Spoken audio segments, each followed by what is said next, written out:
Wednesday, Thursday, Friday, Saturday, Sunday, Monday, and not wait till it's Monday on the Tuesday show with Ted and CJ. Wednesday, Thursday, Friday, Saturday, Sunday, Monday, and not wait till it's Monday on the Tuesday show with Ted and CJ.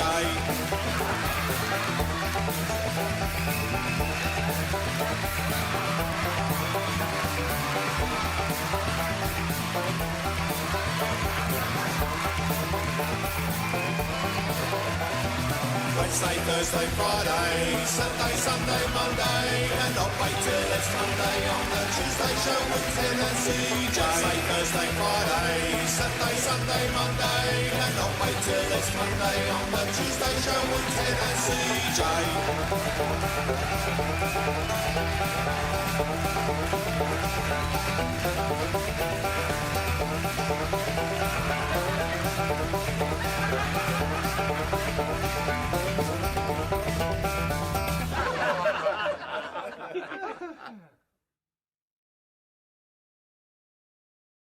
And we're in. And hi. Hi, how are you doing? I'm good, Ted. How are you? I'm good, thanks. And we're back after 5 weeks. 5 weeks. What? 5 weeks. Was it 5? Crikey. I think it was 5, yeah. Oh, no. Well, the last time we were on was the 27th of June. Mm-hmm. Which I'm just looking at my calendar now. Was it really? Was 1, 2, 3, 4, 5 weeks ago. Wow. Okay. But there has been a 4-week gap in between. Well, no, it is a 5-week gap. It's been 4 Fridays, so 5 whole weeks have gone by since. Right. Okay. We've lost. So poor listeners and viewers have lost an entire month. I don't know how they coped. I don't know. How did you cope, viewers? Get in the comments. Let us know. Yeah. They did though. They coped remarkably well. Yeah. Like suspiciously well. Yeah, they were suspiciously quiet about the whole affair, which tells me, no news is good news. They were all okay with it. So yeah, no news. Yeah, good for them. Yeah. Yeah, I don't know. I'm tempted not to put that down as a success. Really, no, it's not a win. Not a win for the team. Make one for the Gipper, etc. But anyway, here we are. So we're back. Here we are, born to be kings. Yeah. I've used that joke many times before. I mean, there is the possibility that we might not be here next Friday. Did I not mention that? Wait, and now I need a little button that just puts across the screen foreshadowing. We shall see. Anyway, we were trying to be a bit more regular. Eat more fiber. Yes. Yeah, that's the that's the plan. But anyway, we're here now, and that's the main thing. We're back. We're back. Back in the zone. Yeah. So anyway, how have you been?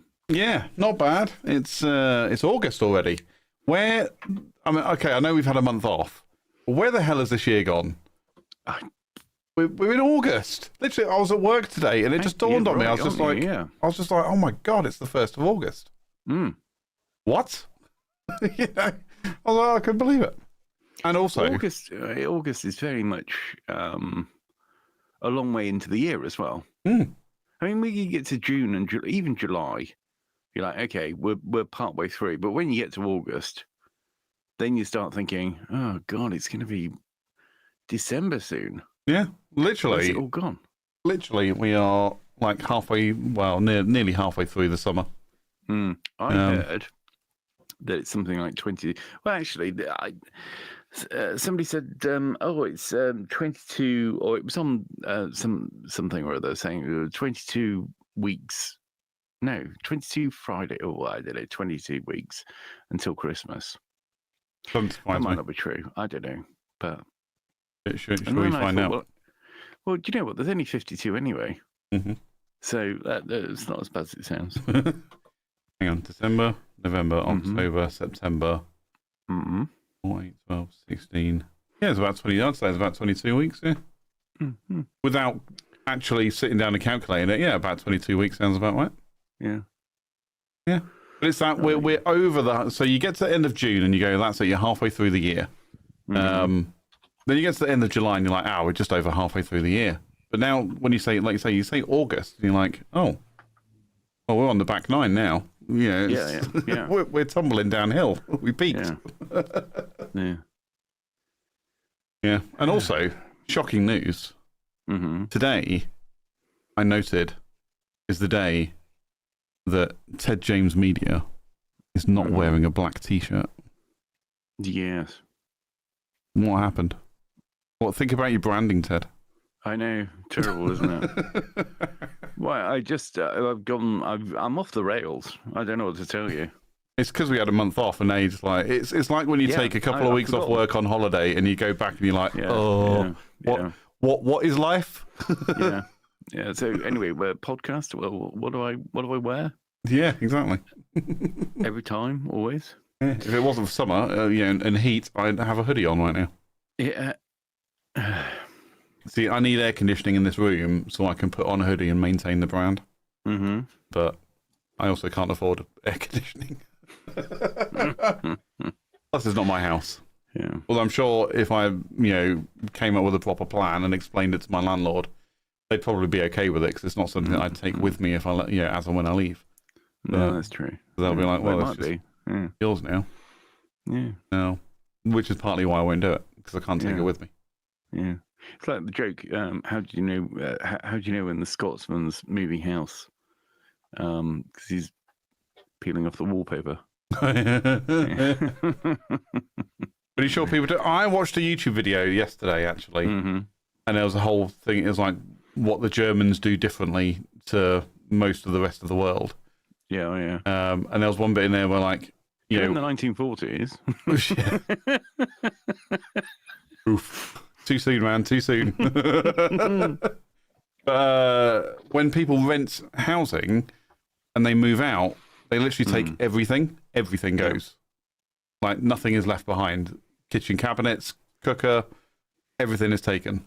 Right. So when you then rent a property, it's literally a shell, and you fill it how you need to fill it.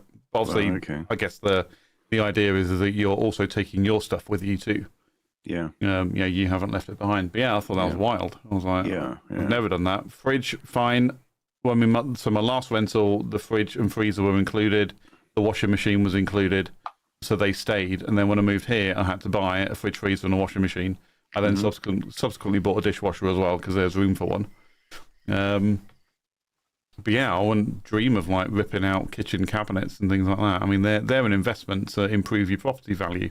You wouldn't rip them out and take them with you. That's crazy. But then that rather relies on having, very long tenancies.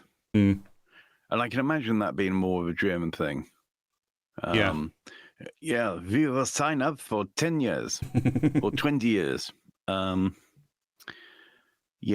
no, that's a bit crazy. I mean, we very rarely would you do that if you're buying a house. I mean, if you...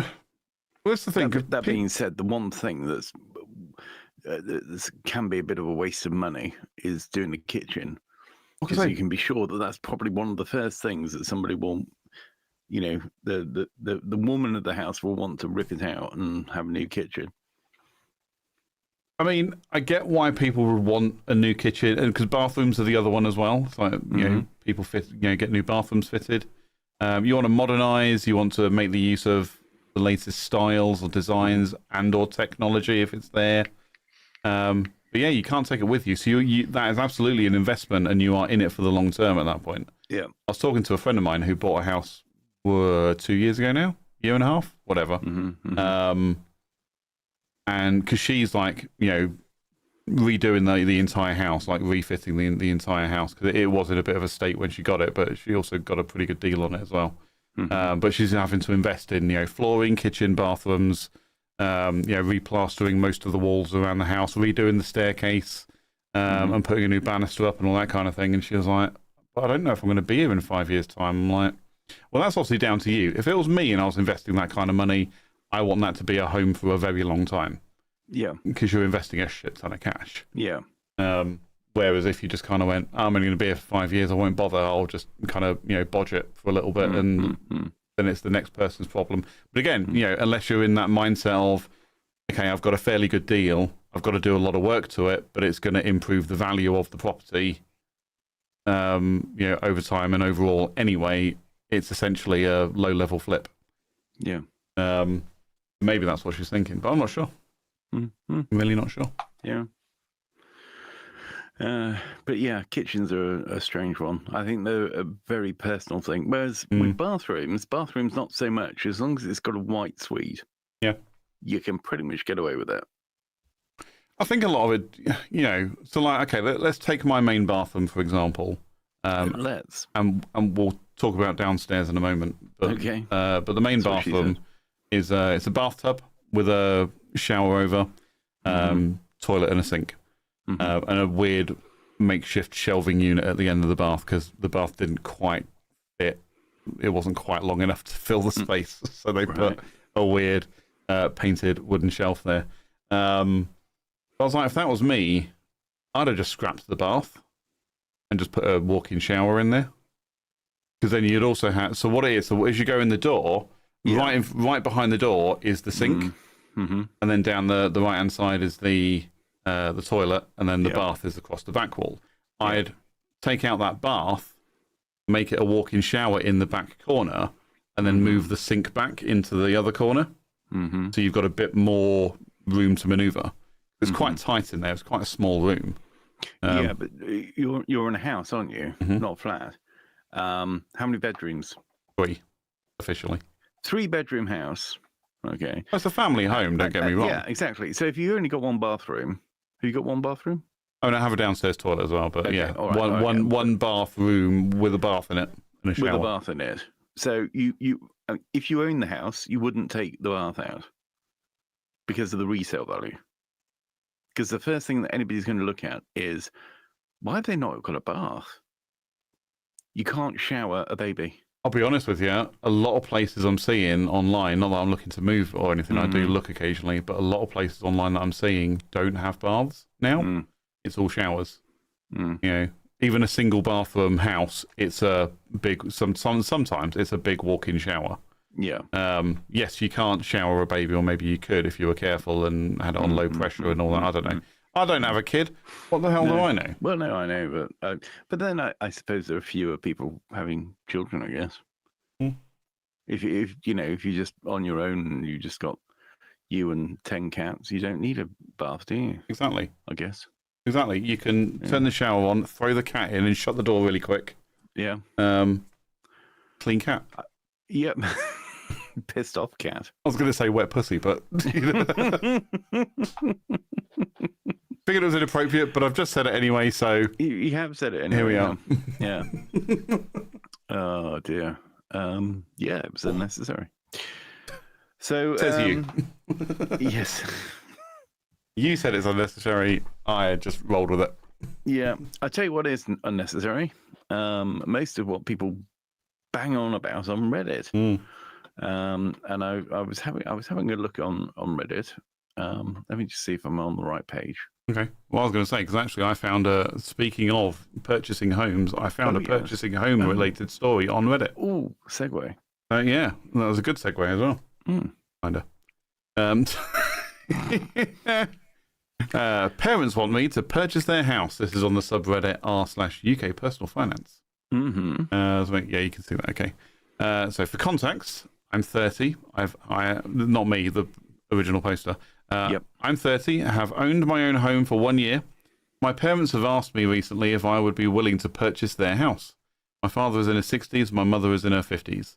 They have never had good/proper jobs and spent the majority of their life trying their best to make ends meet. What's a proper job? That's a sidebar question. We can loop back to that. Okay. They've explained to me that their mortgage term is ending in the next few years, and that when that time comes, they won't even own one brick of the family home. Mm-hmm. They've explained that the mortgage type was interest only, and basically they had a poor understanding and lack of education, so they haven't been saving anything on the side to repay when the term ends. As I have a decent secure job, I was possibly thinking about getting a buy-to-let mortgage for the family home and having them as tenants. However, I'm worried about the implications of this for me tax-wise, and how things would change when they get older. For example, one of them passing away or the need to go into a nursing home. It's important for me also to state that my mother said if the mortgage was about £500, that she would pay me about £250. So already from the get-go, she's letting me know that she won't be paying the full amount. I'm totally unsure of what to do. Right. Interesting, because I'd say no at that point. I'd be like, if I've got to shell out £500 for a house and you want to live there, you need to be paying me £500. But then, even if it's an interest, they must have some kind of. How long have they been there? I'm assuming a long time. A long time. If the mortgage is ending in the next few years, they've been there at least 20 years. Yeah. Maybe. Well, I mean, okay. So even if basically the property is owned by a bank, and even if it has only been an interest-only mortgage, one would imagine that the value of the property has risen, and that they must have some kind of equity in it. Maybe. That would make sense, surely. But probably not enough equity to then go and buy somewhere else. And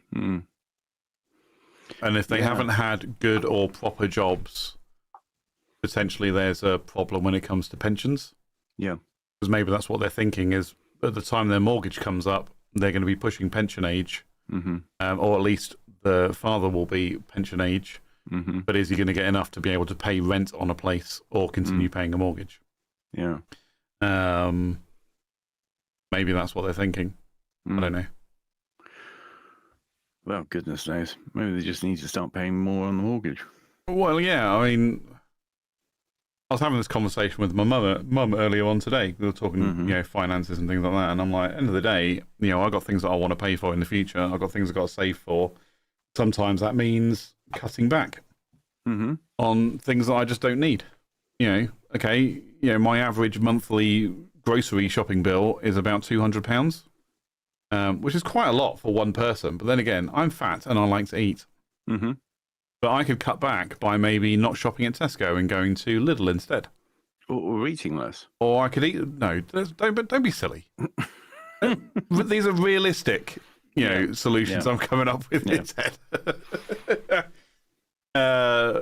But, I was like, I could shop at Lidl instead. Yes, I could eat less. Or I could actually try and eat healthier, change my diet completely so actually I feel fuller for longer and don't end up snacking and that kind of thing.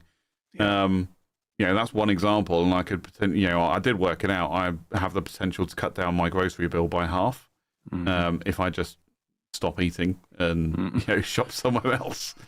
I'm not going to do that. No. But then, if you starve to death, you wouldn't need anywhere to live, really. Exactly. Yeah. Then why would I be worried? I'd be dead. Yeah. You don't need any heating because it would be better if your corpse was cold. True. Really. Oh, I'll tell you that kind of thing up, do you? Yeah, so I put my meter readings in yesterday, and I was pleasantly surprised with how little I've spent on gas this month.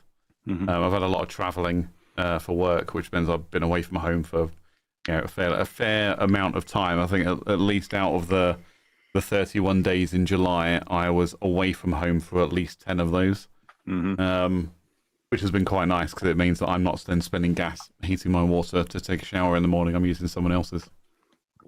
Being strategic about it as well. I'll tell you what, my strategy has been going really, really well. It's that, so like if I know I'm traveling on the Monday, I won't shower on the Sunday morning. I'll shower on the Sunday evening instead, so I can just get up Monday, quickly do my hair, put my clothes on, and I'm out the door. I've saved myself an extra day's worth of gas for the shower. And yeah, it works out great. Yeah. And then I make sure to shower as late as possible on my last day, wherever I am. Mm-hmm. Then I don't have to take a shower the following morning when I get up at home. Yeah. No, that's good. Or you could stop at the services and shower there. Absolutely not doing that. I don't think you could pay me enough to do that. Right. Actually, no, you could. You could pay me enough to do that. Yeah. But no, I mean, I've never used a shower in a service station. Have you? No. No, and I don't think I want to. Knowing the state of facilities knowing the state of the facilities in motorway services in general doesn't fill me with confidence when it comes to taking a shower in them. I'd feel like I'd get out, I'd be dry off, get dressed, I'd come out and just immediately feel like I want another shower. That said, it's possible, of course, that our experience is pretty lousy with services and things like that. Whereas, if you spend all your time on the road, you learn where the good ones are. Then, well, not so much that. Well, yeah, obviously, but also, they might be better than you think, because that's it. If somebody's on the road for a week and that's the only shower that they have available to them once the services, then maybe they're kept a lot better than you'd imagine. Because otherwise they'd be complaining and saying, "Hey," because they'll pay money to stay overnight. So they can then complain and say, "Well, hang on a minute, welcome break or whatever. The shower's in a terrible state. Blah blah blah blah." We don't go, "Oh, the bogs are all backed up and it's it smells like piss." We probably should, because we do pay for them. Just passively through whatever it is that you buy in a service station goes towards the maintenance of those facilities. Yeah, I just paid £1,000 for a donut. I don't want to come out smelling of piss. I remortgaged my house for a Big Mac and a Whopper or whatever. Yeah. No. Yeah. But no, that's it. But yeah, the number of times I've used motorway services and come out and just been like, I feel disgusting. It's partly why I keep baby wipes in my car. Not because I shit myself or need to change my nappy halfway down the road.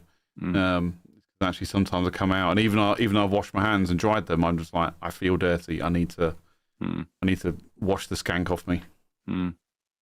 Stank. Yeah. Dirt. Yeah. Yeah, you made it sound worse then. Yeah, I did. I didn't help that. No. But I imagine, having never used a motorway services shower, I don't know if they are good, but I imagine they are kept fairly clean. It's a shower after all. How dirty can they be? Well, yeah, it's constantly being showered. Yeah, exactly. It's constantly being washed down. Yeah, that's right. Whereas the loos constantly being shat on. Yeah, precisely. Yeah. If it was the other way around, I'd be worried. Yeah, it'd be like, why aren't these urinals clean? Because people keep on pissing on them. Yeah, people piss on them. If somebody pissed on the side of your house, it wouldn't be clean. No. But if somebody showered next to the side of your house, probably be quite clean. Yeah. Might have problems with damp. Well, I was thinking soap scum, actually. Well, yeah, But again, this shower would eventually wash it off. You would imagine. I mean, if that was the case, I'd never have to wash the bathroom or clean the bathroom.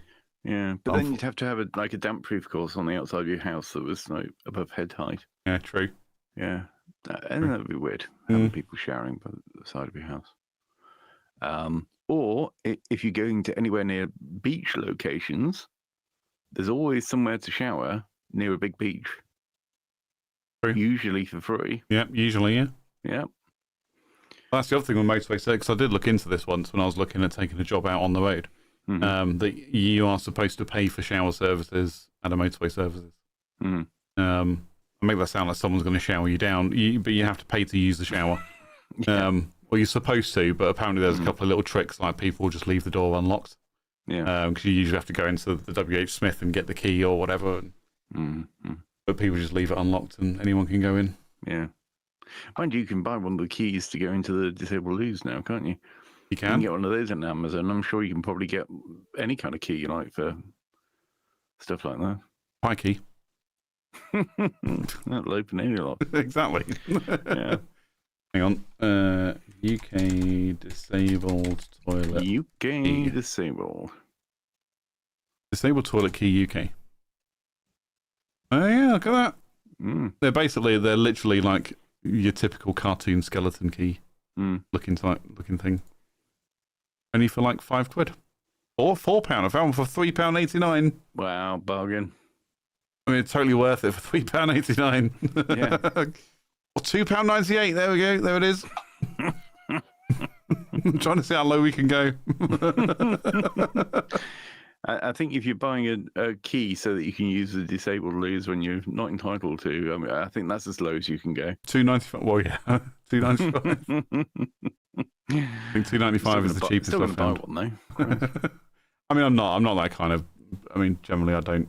I try to. I know the service stations that I like stopping at, and sometimes there's not even a motorway service station. So I just know that there's somewhere along the route that I like to stop. Usually a Tim Hortons coffee shop. I'll just go take a dump in there. And normally pretty clean. Yeah. Yeah. Yeah. Anyway, so what were we even talking about? Well, we were talking about some dude's parents asking him to buy their house. Yeah, they don't. Yeah, I'm sure there must be another way. There must be another way of skinning that particular cat. Yeah, sell the house, use the money to stick him in a nursing home. Okay. There isn't any money. That's the point. Well, yeah, I guess that's the point. Yeah. Well, don't have an interest-free only. An interest-only mortgage. I'll take an interest-free mortgage, thanks. Yeah, that'd be good, wouldn't it? Yeah. That would really be the best kind of mortgage. But yeah, don't get an interest only, because that's going to bite you later on. I've always wondered that. Car finance, when you've got the balloon payment. Yep. It's only going to hit you later on. Yep. Yeah, but at the time, you'll end up owning nothing. At the time, you're just like, yeah, but my payments are lower. And I can handle that for a few years. But then, like me, my balloon payment's coming up in. I say my balloon payment comes up in like 22 months. Yeah. And I'm like, I don't know if I'm going to have enough for the balloon payment. So what I might have to do is just pay the excess mileage charge, give the car back, and start the whole cycle again. Well, this is exactly what people do, and then they'll end up with a new agreement and another and another. The thing is now with PCP, PCH, and whatever the other one was, also with a P in it somewhere. They're all geared around the idea that you're going to get rid of that car in a few years, or at the end of the term, you're just going to trade it in and get a new model anyway. It literally is the rental of, or the long-term lease of cars. You know, it's the renting a home version of cars. Because that's just what they want you to do now. Yeah, but because it's affordable now. Yeah, but it's bullshit anyway, because it's with the illusion that you actually own something, because you don't. The same with renting a house, though. It's the illusion that you own the property, or that you have something. Because you go, this is, this is my home. I lived here. I've lived here for nearly 2 years, and I'm going to be living here for at least another year after that, because I've just signed a new agreement myself. But there is nothing at the end of it. It's just burnt money. Yeah. I may as well just take that, ridiculous amount of money and set fire to it and live on the street. Or just live on the street and keep the money. Yeah. I mean, there is a benefit, of course, to having a roof over your head rather than just standing on the street corner burning money. Well, yeah. No way would I consider that to be a more sensible approach to life. But then, lots of people are in the same boat, and it's the same with cars. Cars are a liability anyway, even if you own them outright. There always will be. But if you're paying through the nose for them over a period of time, you're like, oh, what's your car payment? Like £300 a month or something. Well, great. I mean, do you know what? That would really piss me off if I was away. If I was away for a week, I'm like, what the hell am I doing? That's a whole week's worth of paying for that car, and I'm not even using it. I'm not even in the vicinity of it. I can't even sit in it on a hot day and just get the benefits of the aircon. So here's the other bit that blows my mind with it, right? So my car's been in the garage a couple of times over the last month for a couple of different issues. It's fine. It's all covered under warranty. So I'm like, that's cool. But while I'm there, I'm having a look around the showroom. And I'll be honest, the Hyundai Tucson has really really caught my eye. I really like the look of it. And they're very comfortable. And I was looking at, they put all the vinyl stuff all over it so you can see how much it costs. And it's like, £999 deposit. I'm like, okay, I can save £1,000. That's easy. And they go, then £449 per month. I'm like, that's pretty reasonable considering the list price of the car and blah, blah, blah. And it's like, and then it goes, balloon payment, £15,000. Yeah. I'm like, up your ass. That's not going to happen. But then it also says mileage limit. Guess what the mileage limit was?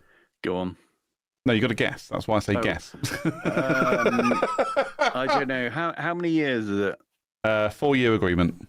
Okay. 40,000. Less than that. 8,000 a year. Christ. And I'm like, actually, no, I think that one was the Tucson was even less. I think that was 7. But I'm looking at it going, if you're just commuting from home to the office and it's a short commute every day, fine.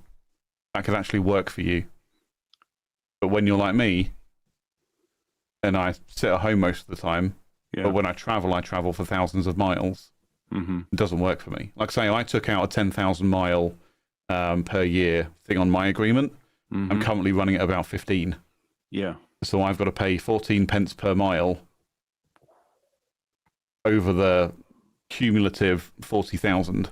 So what are you tracking at the moment by the time you come to the end? I'll be about 10,000 over. Okay.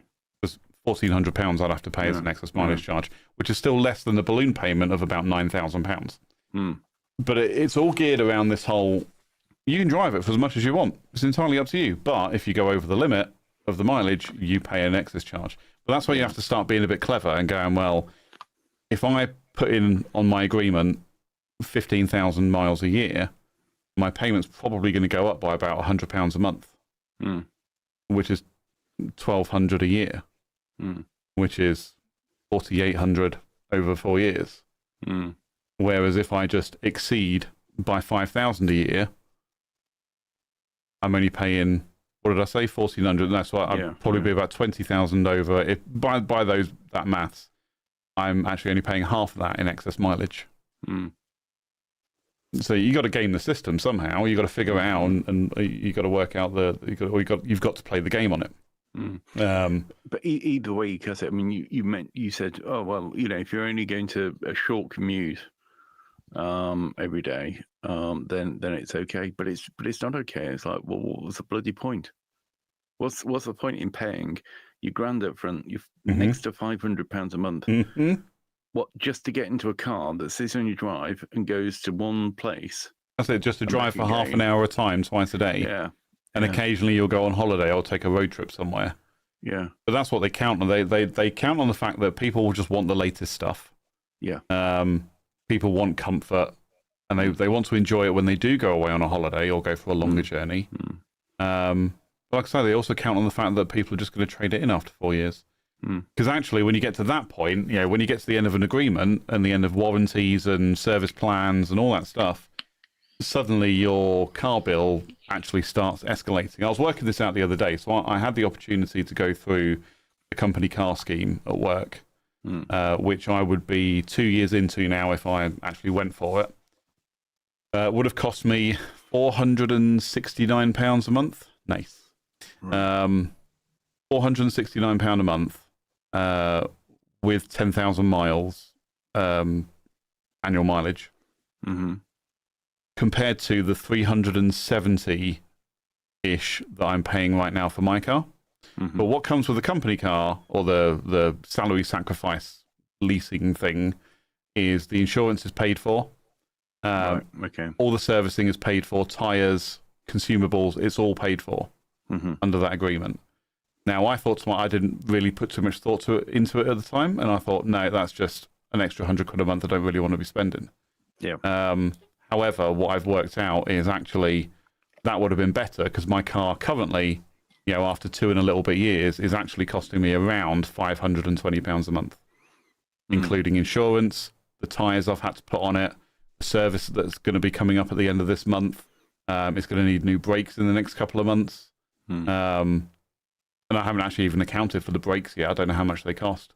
Yeah. But all the servicing that I've done, the MOT cost, it's like, what, 40 quid for an MOT? It's not a lot of money. But all those bits add up, and I didn't think about it at the time. So now I'm of the frame of mind of, well, when I'm 6 months away from finishing the lease on this car, I'll pay the excess mileage.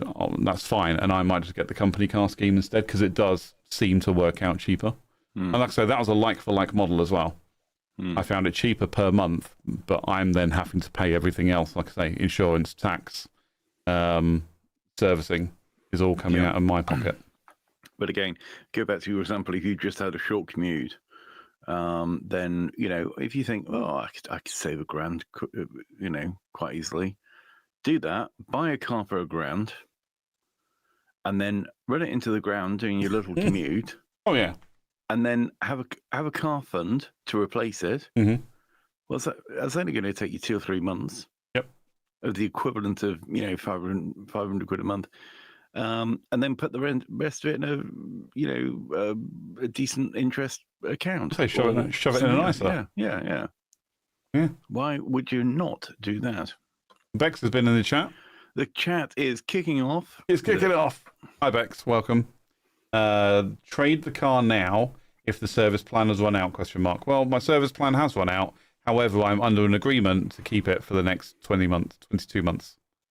And I don't know if I end it early, I think there's quite a hefty penalty for ending it early.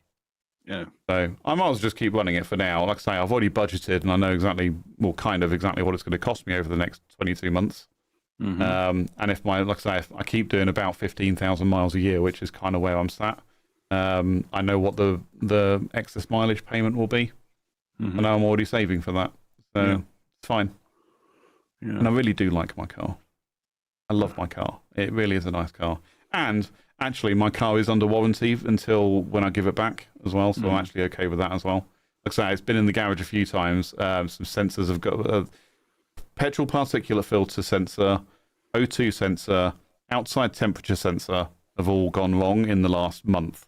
But they've all been replaced under warranty. And the reverse parking camera as well has also been replaced under warranty today. But if the car was not under warranty, I would be really pissed about it. Because I'm also like, the car is literally 3 years old. I've only had it for 2 years, but it is 3 years old. And I actually said to the lady at the garage, I was like, is this the pattern of things to come? The car was hit 3 years old and now things are going wrong. Is that why Renault stopped doing their 5-year warranties and reduced it down to 3? Because my car's still under a 5-year warranty. Right. I was like, is that why they reduced it to 3? Because they saw the amount of things that were going wrong after 3 years. And she was like, yeah, I don't know. I was like, okay, whatever. So I'm just glad mine is. Because actually, when I bought it, the guy said to me, when it's under a 5-year warranty, so it will be good up until the end of your term. Yeah. I was like, cool. Because actually, at that point, I was thinking, if it wasn't, I probably wouldn't have taken it. No. Because damn well, Sod's Law, Murphy's Law, whatever law you want to quote for it, as soon as that warranty runs out, everything starts going wrong. Yeah. And it costs a fucking fortune. Yeah. So that's part of the reason why I got it, was because it was under 5-year warranty. So I knew I'd be good.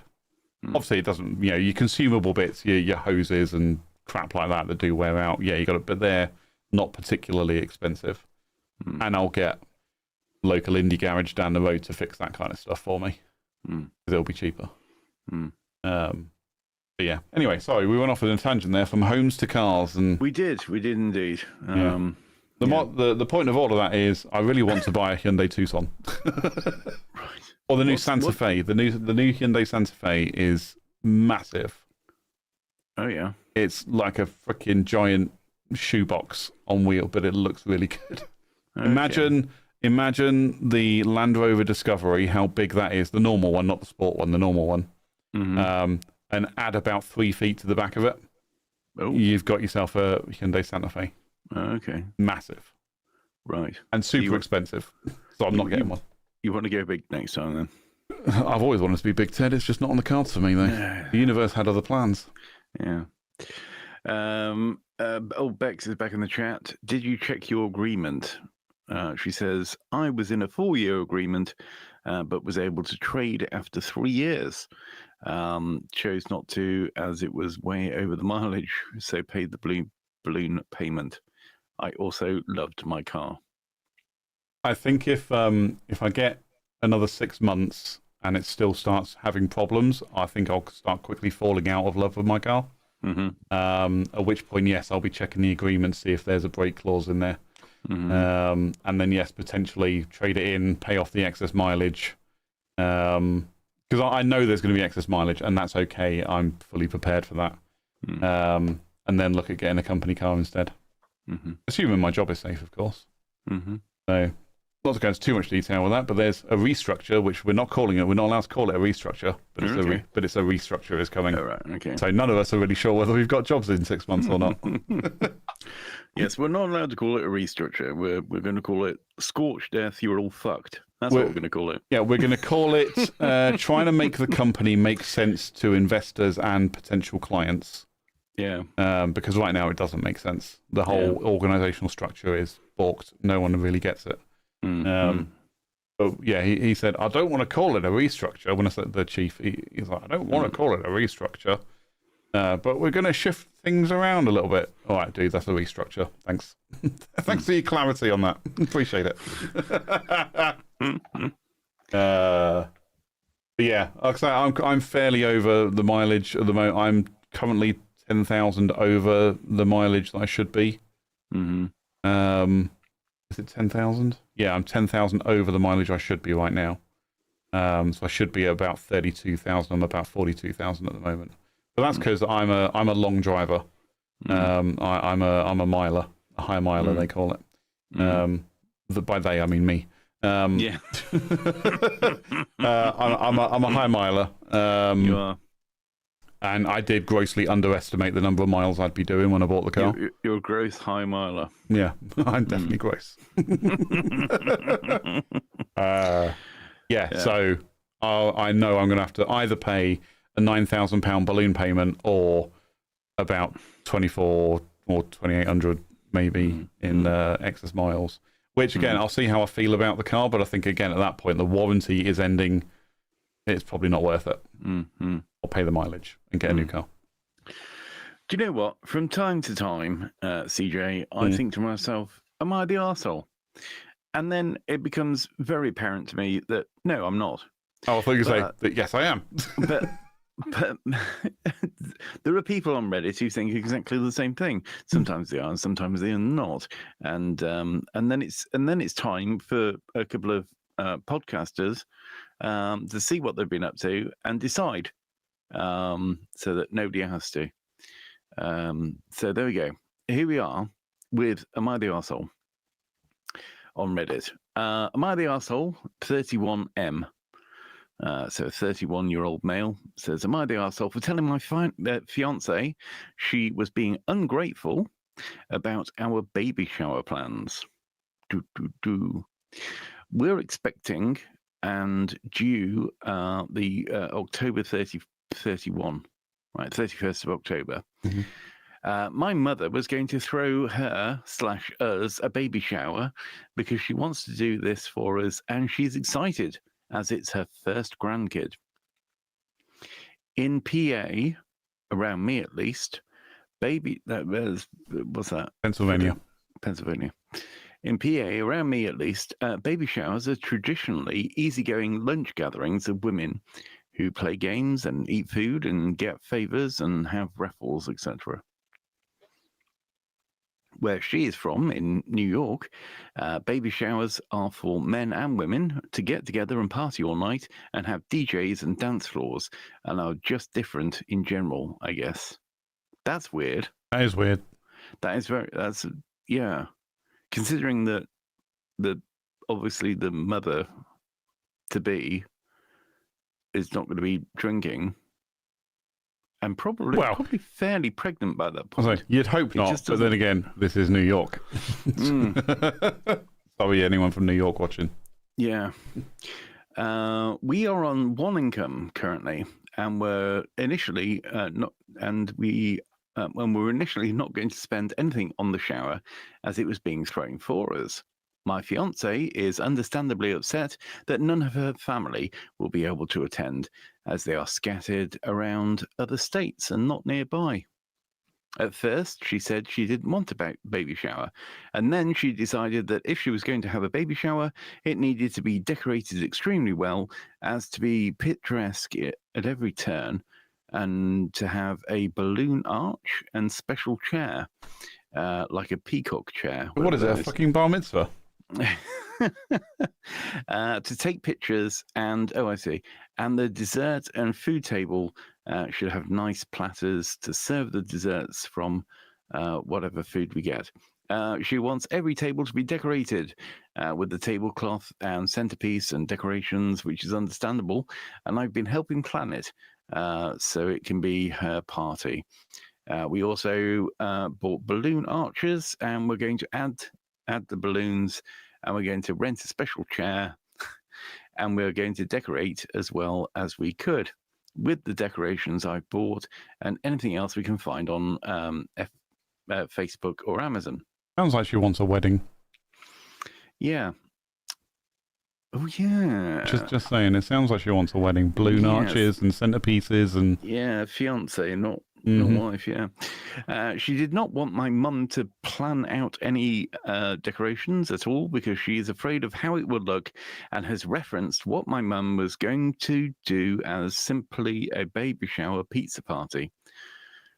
She also has said that before the baby shower was just for my mum, which was why we have taken over planning of it completely, so that it feels like it is for my fiance / us. Last night we were talking about it, and she said she felt overwhelmed by what we had left to do with certain things. I tried to reassure her, though I probably could have done a better job. She was overwhelmed about making the balloon arch, with getting a peacock chair, and just putting other decorations together and getting the rest of the decorations. While I was trying to reassure her, she said, "But it still isn't the but it still isn't the baby shower I want. It still isn't the baby that I want. It's still not the baby shower I want." I presume because her family won't be there, and it isn't a joint house party like they do in New York. But she didn't specifically elaborate as to why. I was exasperated at this point and told her she was being ungrateful. She didn't even want a baby shower. Then we took over creating one because of the perception of not being decorated well enough, if my mum threw it for us. And after all of this planning to make it her own, it still isn't what she actually wants. I understand I probably shouldn't have said it. Am I the arsehole? Yeah. Really? So let's go back to the original question. Am I the arsehole for telling my fiance she was being ungrateful about our baby shower plans? Yeah, I think he is. Really? Yeah. End of the day, she wants what she wants. It's like,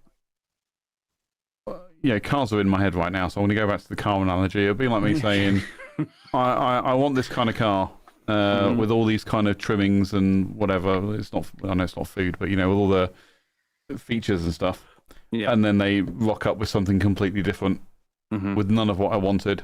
I'd be like, yeah, I'd be fucking ungrateful as well. They just go, but that's just that's what we got, so that's what you get. I'll be like, no, that's not what I want though.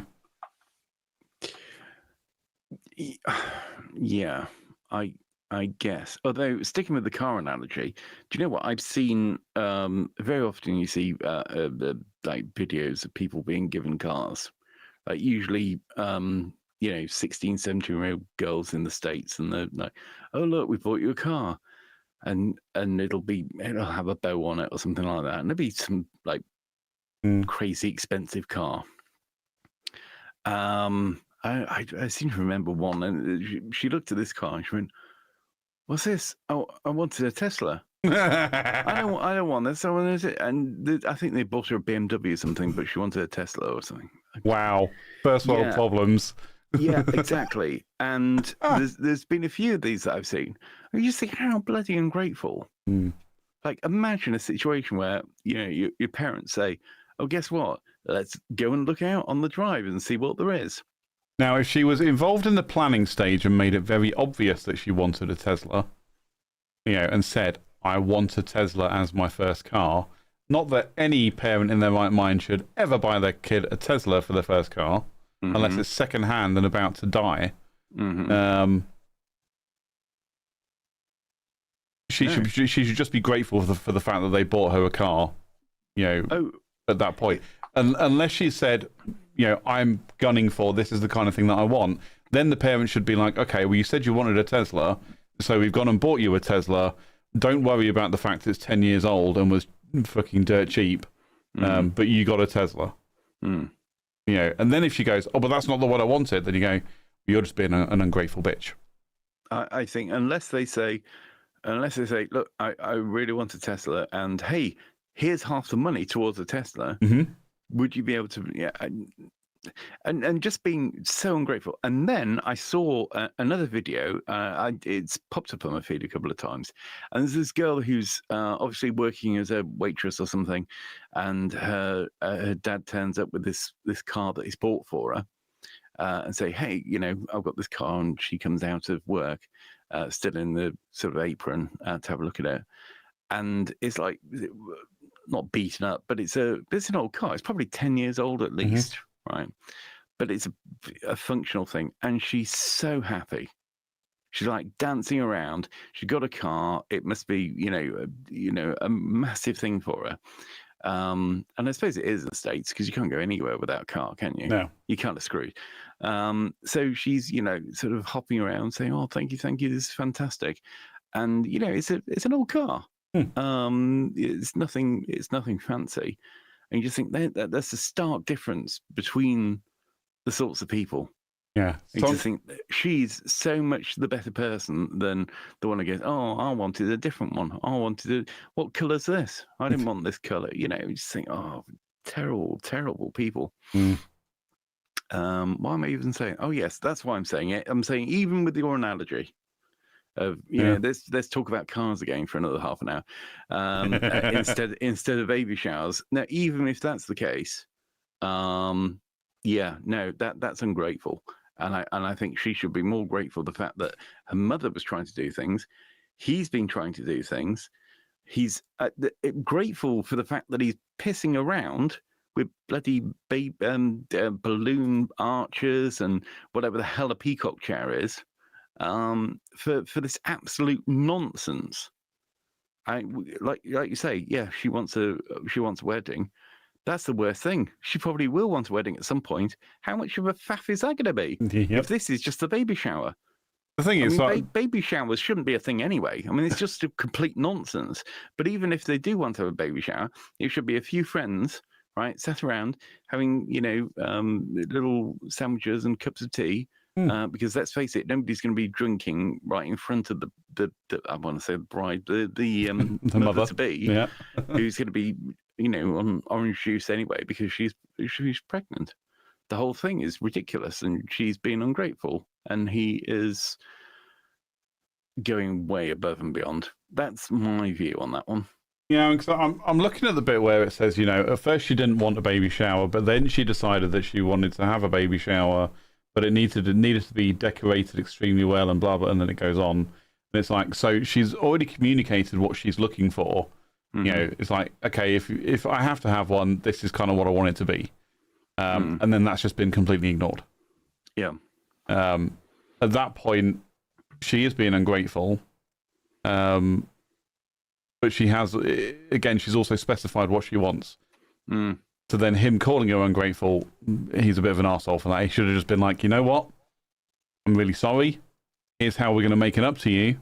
In a couple of weeks' time, we're going off to New York and we're going to go see your parents and have the baby shower that you want." Yeah, I mean, this is assuming this guy has absolutely unlimited funds, and he's not even given a moment's thought to the fact that actually things can be quite expensive. And hey, I've got a baby on the way. Yeah, well, I mean, they don't because they've just said they're on one salary. So, well, exactly. So I think definitely, she should, STFU and put up with what she's got. And yeah, absolutely, get her on a plane. Well, she probably can't go.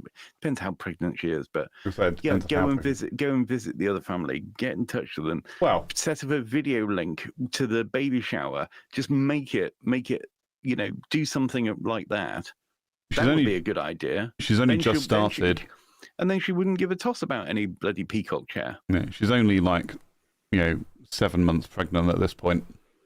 It says at the top there, we're expecting due on October 31st. Right, okay. Another 2 months away. Yeah. No, it's another 3 months away. Yeah. So she's only just started the third trimester. Yeah. She can go on a plane. Just don't lift your hand luggage into the overhead compartment. Yeah, but anyway, I just solved it there. Well, I was thinking out loud. He does the thing, sets up a video link. You get a big screen. How easy would that be? Do it on Zoom or something like that. You get all the family, all of her family there as well by by video link as a surprise. Yeah. And she can sit in her bloody peacock chair. And yeah. Bex has been back in the chat. She has. It's a stressful and hormonal time, and also she doesn't have any of her family close by. It's understandable, I guess. And mother-in-laws have a reputation for interfering. I feel the trope of mothers-in-law interfering in parties and things is a real thing. I don't have a mother-in-law, so I don't really know from experience. I don't know. Is it even interfering? Because I mean, I get the feeling that the mother-in-law was the one who was going to do I'll do your baby shower to this girl that never wanted one in the first place. And then she said, "Oh, I'll do your baby shower." I do think we can turn that messaging around slightly, where people go, "Oh, mothers-in-law like to interfere." I think they just want to feel included and wanted. Because they're getting to that time in their life where, obviously their kids don't need them anymore. So they just want to kind of feel wanted in the family and be included in the, in the excitement of it all. Yeah. I don't know. I won't talk too much about my mum and, certain things that have, obviously gone on in the family, weddings and all sorts of stuff. But what I can say is, trying to take a step back and look at it from the outside, it looks more to me like she just wants to be included. Yeah. She just wants to feel part of it. Yeah. They're probably also thinking, well, they had a baby out of wedlock. There's never going to be a fucking wedding at this rate. So I may as well make the most of the baby shower. Yeah, do something. Yeah, it can't be mother of the bride. It can be mother of the groom or whatever. It may as well be mother of the shower. Mother shower. Great mother shower. I don't know. Anyway, the whole concept's silly. What are they going to do next? Gender reveal. Oh, get knotted. Right. You're saying that. Yeah. Our mutual friend Romanic don't think they had a gender reveal party. Then again, it's not really a British thing, is it? That's very an American thing. Yeah, it's a nonsense thing. Yeah. But again, a lot of it, and I do understand it's not excuses, but it's reasons to get people together to have a good time, have some fun. Because you don't need to drink at these things, Yeah. Baby shower, you don't need to drink at a baby shower. But like you say, you just sit around, have some sandwiches, chat nonsense, have a laugh, and it's the excuse for giving gifts. Or if you're the selfish type, receiving gifts. But actually, for a baby shower, it's not about the mum; it's about the baby. And actually, friends come round to deliver gifts for the baby. Clothes, toys, nappies, that kind of thing. I think, anyway. Not that I've been involved in any baby shower ever, but I assume that's what the focus should be. I don't know. If anybody's watching and they've ever been to a baby shower, I certainly haven't, and I have no intention of going to one. then get in the chat and tell us what kind of gifts do people give and what kind of do's do they do. Do they do as a bit of a pizza party, or do they have some elaborate nonsense? Do they have archways and bloody peacock chairs? And what is a peacock chair? All of these things we want answered in the chat. The other thing is, I forgot what the other thing was. What was the other thing? I don't know. It was something about bloody baby showers. Oh yeah, the gender reveals. Yeah. The only good thing about gender reveals is I find it amusing because then it kind of pisses off all the people who think, oh no, that's got to come later when they've decided. So that's an amusing one. I love it when these sort of people come along and clash with each other, especially when you couldn't give a toss either way about any of them. Gifts are Bex has been back in the chat saying gifts are for the baby and the mum. What does the mum get? I'm pretty sure she won't fit into baby clothes or nappies for that matter. Maternity clothes, maybe. Oh yeah, actually no, that's a good shout. Yeah, maternity clothes. You've probably got maternity clothes button. Usually play games. Bex has said usually play games like guess the weight or date the baby will arrive. Okay. Yeah. I assume that's the guess the weight of the baby. Imagine if it was guess the weight of the mother. Maybe we should introduce that. Maybe we should start crashing baby showers and be like, right, we're going to play guess the weight. And they go, no, we've already done that. I'll be like, no. Of mum, right now. Hit some scales. Go. Guess the weight of the mother. 14 stone. So how much loses some of that. So how much does an elephant weigh? You would definitely be stampeded if you said that. Yep. Yeah. So anyway, baby showers couldn't give a toss, to be honest with you. Yep. If they're important to people, they're important to people. But actually, get married. So maybe that's it, because some people do like a party, don't they? Yeah. They do like a gathering to, see friends and family and just generally have a good time. Me, I freaking hate them. Well, also, there's that. But it's the same as birthday parties. Like some people make a big deal about birthday parties. Mm-hmm. Some people make a big deal about baby showers, obviously, and other things. And other people are just a bit more chill. And I'm probably a bit more chill. But then, I don't know. Some people want to do it she was talking about I want it to look this way. Or he was saying that she wanted it to look a certain way. And then you get into the whole aesthetics thing. It's like, oh, my baby shower's got to be perfect for Instagram. And you get all that kind of nonsense. And I've been involved with, having experience with small children. You got small child, and then you got factions of parents who you got normal parents who are like maybe a little bit older, and then they've got their small children and they have small children's parties, and they're just like normally jelly ice cream and all that sort of thing. And then you've got the ones who the children's parties seem to be more about showing off to the parents. So then it's like, okay, we've got Prosecco. It's like, what the fuck have we got Prosecco for? Right? Everybody's driven here. Right? Everyone is driven to a 12-year-old's party. Why do you have any alcohol at all? Well, yes, that. But also, like, who we try? What's the point of that? Why are people trying to show off? It's like, okay, fine. But we also know, and this is a bit of a circle back to car finance. We know the fucking Mercedes outside. You don't own that, and you never will. We know it's the same with your new build, right? Yeah, okay. It's probably got lots of bedrooms, but they're all box tiny. It's ridiculous. And huge. Yeah, His house is huge. It's all bollocks. It's so there's so much. What's the word? When your life is a complete facade. It's just a complete masquerade, isn't it? Masquerade. It's masquerade, isn't it? Yeah. And yeah. It's a sham. It's a sham. It's a masquerade. You're a phony. You're a big fat phony. You're a big fat phony. It's true though, but that's the thing. True, yeah.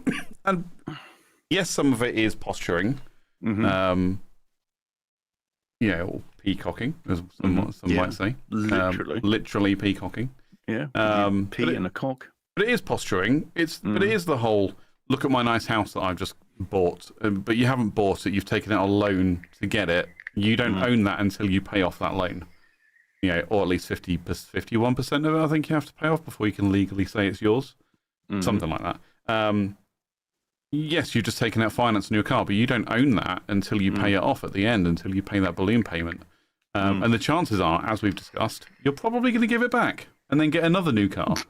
Yeah. Because you are posturing. You're going, look at me, look at how much money I have to be able to just throw it away on a rental, on a long-term rental. And the same applies to houses as well. It's like, I try not to show off about where I live too much. I am very lucky to be where I am, but at the same time, this isn't mine. I'm never going to own this property. At some point, I will leave here and we'll go somewhere else. Yeah. The question is when and where, and I don't know the answer to either of those questions. But there's no point in me saying to people, "Oh, look at the fucking mansion that I live in." I don't live in a mansion, but look at this fabulous property that I live in. Because it isn't mine. It's just a rental. Yeah. I'm going to give it back to someone when I'm finished with it. Yeah. In fact, you could say that this is exactly the same with the houses that you buy as well, because right, okay, you're paying a mortgage, it's owned by the bank, and then if you're the sort of guy that puts up with all this crap and peacock seats and all this nonsense, and then handing money over hand and fist so that your wife can look good on Instagram, the chances are by the time you've actually got a little bit of equity in the bloody new build that you had to buy, you're going to move. No, you're going to get divorced, and she's going to have the whole bloody thing anyway, and you start from scratch. What's the point? Maybe that's a possibility. But even then, you're like, I understand it with getting a mortgage for a house. Yes, okay, it's a very long-term loan, essentially, and you don't own that property until it's paid off. But on the flip of it is, you'll get a mortgage for a house, but give it 5 to 10 years, you're probably going to want to move. But what you're going to want to move to is something bigger, which costs more than what your current house is worth. So your loan is just being extended. It's not like you're going, okay, I'm living in this house. Right, you know what? I'm just getting a bit bored of living here. I want to go live somewhere else. But let's keep it exactly the same size, exactly the same price bracket. So actually, I'm not extending my mortgage. I'm still paying it off piece by piece. You use the equity that you're building up and obviously the payments that you're making to reduce that amount that you've borrowed. So eventually you will own an asset. People that keep moving and bouncing around from place to place, who have bought, have got mortgages, for example, are never going to be in that position because house prices always go up. And nobody ever wants to move to the same size house or smaller unless you are, like we in the example with the old couple that I gave earlier. Unless you're looking to downsize, deliberately because, okay, well, all the kids have flown the nest. We don't need this much space. We can save ourselves a considerable amount of money or release a, metric ton of equity by selling this place and getting a small 2-bed bungalow or something. That's kind of the only instance you do that, but that's very later on in life. That's not when you're in your 30s and 40s. People don't do that unless they have to, unless their financial circumstances have completely changed and they're forced to do it. People generally don't do that. They want bigger and better nowadays.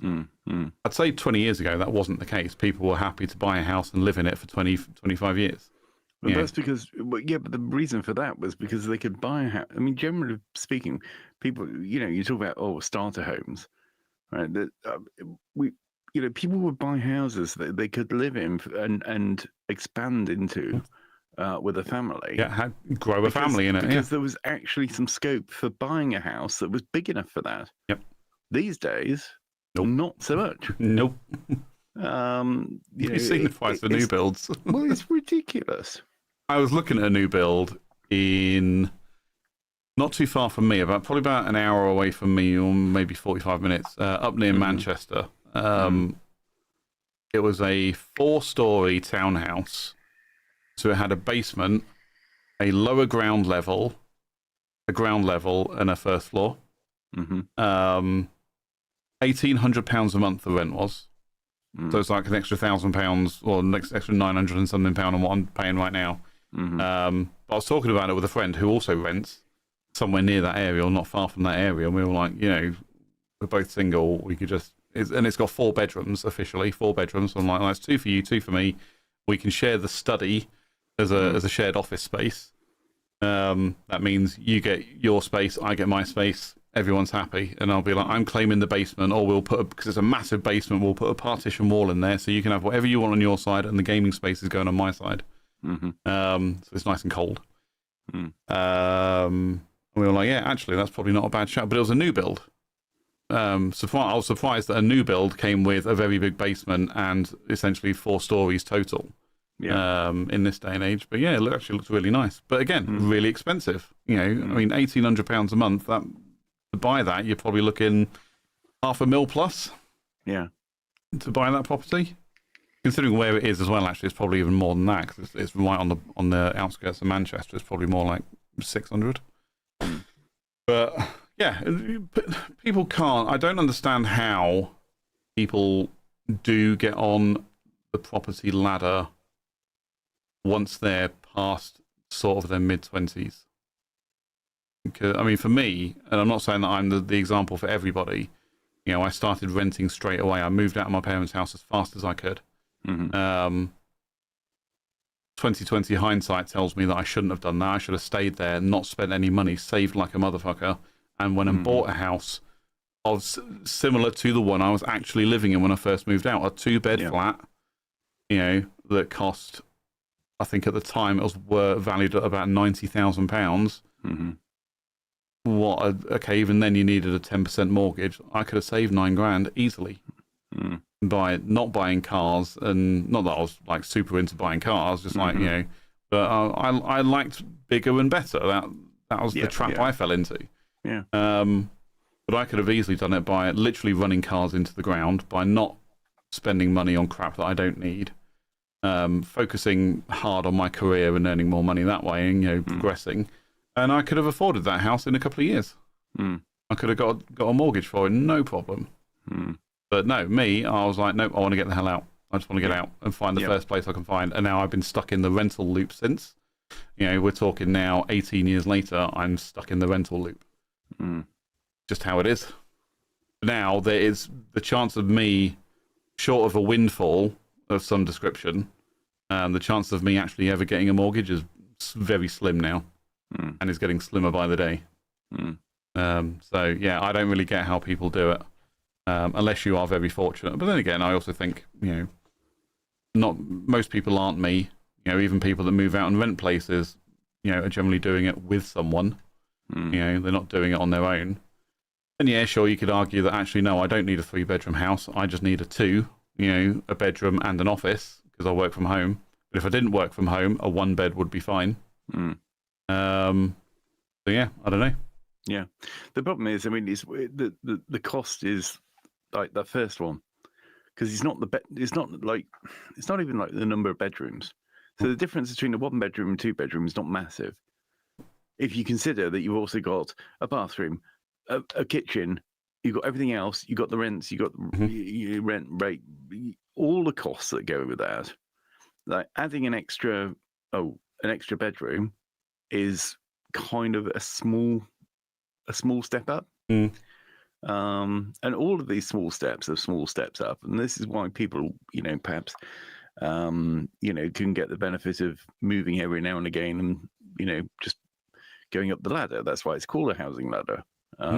People move up and get more space. But it's getting onto it in the first place. It's a problem, and it's a problem for young people because. Well, it is now. Well, it certainly is now, because whilst that sounds like a great idea, just stay at home for a bit, collect up some money, then I'll be able to get a mortgage. Great, but then, okay, brilliant. I need to, whatever. Let's say 10 grand. Let's say I want to save 10 grand, or these days I want to save 20 grand. Then I've got a chance of getting a mortgage on something small. So save 20 grand. How long is it going to take to save 20 grand? Go on. Well, I mean, there's 20 grand after tax. So assuming that you're in any kind of tax bracket anyway to be able to earn enough to actually save anything. Well, to save 20 grand, to earn 20 grand right, in your pocket, So you got to earn it first. You've got to earn, like, let's say 30 grand Mm. to get that 20 grand. You've got to live during a period of time anyway. I mean, how long is that going to take? And by the time you get to that point, so let's say it's 5 years. Mm-hmm. Let's say you save for 5 years. Even that is a stretch. Well, I was going to say, 20 years ago, Mm-hmm. it was easy. Yeah. Yeah, my parents didn't charge me a lot for rent, and I know generally parents didn't charge a lot for it. It was literally like, you pay enough to cover your food bill and the energy that you use, and that's it. But now, the cost of living is so different that, I used to pay 50 quid a week to my parents. That was my rent. Now, it'll probably be more like 200, to cover food and bills and, other stuff. Maybe I'm being a bit liberal with that. Maybe it'd be like maybe 100 quid a week they'd want from me, because my parents are very good at shopping frugally and conserving energy, and so am I. I'm not one to waste energy if I don't have to. So maybe 100 quid a week now, but even then, back then, 50 quid a week wasn't a lot. It's 250 quid a month. I was earning 3 times that. No, maybe just over double that in my first job. Mm-hmm. And it was fine, and I could live on it. So actually, that I pay my rent. Well, what else do I need to pay for? Because at the time, I didn't need a car. I learned to drive. I passed my test, and I immediately went out and got a car. I didn't actually need a car. I could walk to work or cycle to work I could walk in 30 minutes, cycle in 15. It really wasn't that big of a deal. But because I was like, no, I passed my test. I must go and have a car. I bought my first car. Oh, there's insurance, there's tax, there's servicing, there's fuel, all these things that cost extra money. And okay, I still probably could have saved 50 quid a week, to start that, building that buffer. Nowadays, well, sorry, just to go back to that, then buy a flat that would have cost, okay, let's be liberal again and say that would have cost £100,000. Okay, I needed 10 grand to get a mortgage. At 50 quid a week, also that's £200 a month. That's 2,400 a year, give or take. That's 5 years. Yeah. So over 5 years, I could have saved up enough to get that.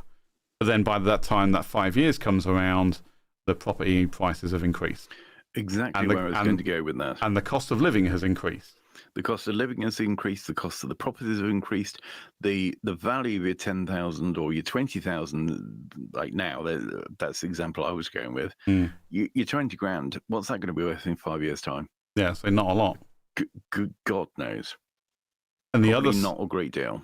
And the other side of it, the other side of that coin that I was thinking about as you were talking was, okay, house prices go up, the cost of living goes up, but actually my personal circumstances in a good, in an ideal world, is I'm progressing in my career, I'm earning more money, I am not so much chopping from job to job, but I'm getting pay rises, or I'm finding a new role that offers more money, and I can then save more. So that 5 years to save 10 grand turns into 5 years to save maybe 15.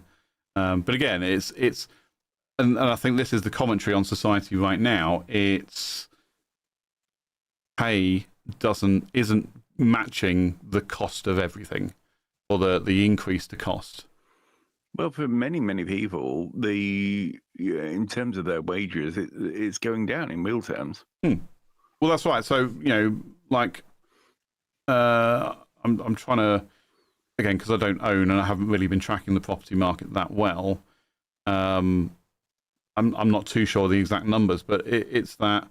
My pay is, since taking the job I'm in at the minute, my pay has increased every year by a small percentage. In line with, if not very slightly better than, inflation. The problem is the cost of housing and the cost of living has grown more than inflation. Yep. So there's a disconnect on that graph of, one's going up slightly like this, but the other one's going up like that, and filling that gap is more and more challenging. So people now who are trying to save money, whilst they can probably save money, is really hard for them to save enough to buy even a small property. Yep. Because by the time they saved it, it's not worth as much. It's not worth as much anyway. Great deal more expensive. Exactly. Now, yes, a lot of it depends on where you live and how much you earn and blah, blah, blah, blah, blah. Yeah. Where I was living in Northampton when I did move out of my parents' house for the first time, it was quite expensive around there. But if you moved out to, like, I don't know, Wellingborough, Kettering, Corby, I think even Rushden was pretty good at that point. The prices were lower, but you're also further away from more amenities, which obviously is the part of that driving factor. And you're further away from the commuter areas of the county. But like where I am now is so much cheaper than Northampton. So much cheaper than Northampton. That I actually stand a chance of maybe saving eventually a deposit to buy a house around this area, but it means I've got to stay in this area. Yeah, but it also means you've got to stay in that area, but also work, remotely, or have a heavy commute, because the only reason why places are cheaper is because wages are lower, and across the board, if you take an average, the average house price is 10 times the average salary. It used to be 4 times. Yeah. Also, mortgages would be 3 times your salary is what you could get your mortgage for. Yeah. Now you can average house price is 10 times what the average salary is. You are screwed. I think the mortgage market has kept up with that a fair amount and has said, because now they offer 10 times your salary for longer as well. Because it used to be 25 years was like the maximum for a mortgage. Now it's like 45 years or something. Yeah, it's crazy, but it's like, I mean, not to be morbid about it or anything, but I'm pretty sure I'm going to be dead in 45 years. And how many times over you pay it? Yeah. Like by the time you pay your mortgage, how many times over have you paid for that house, albeit at the rate when you actually completed on it, but even so, you buy a house and you paid, like let's say go years back, and you buy a house for 100 grand. By the time your mortgage comes to an end, you've paid about 400 grand. Yeah, it's especially crazy. when you do stupid shit like get interest only mortgages. Yeah, that's not a good idea.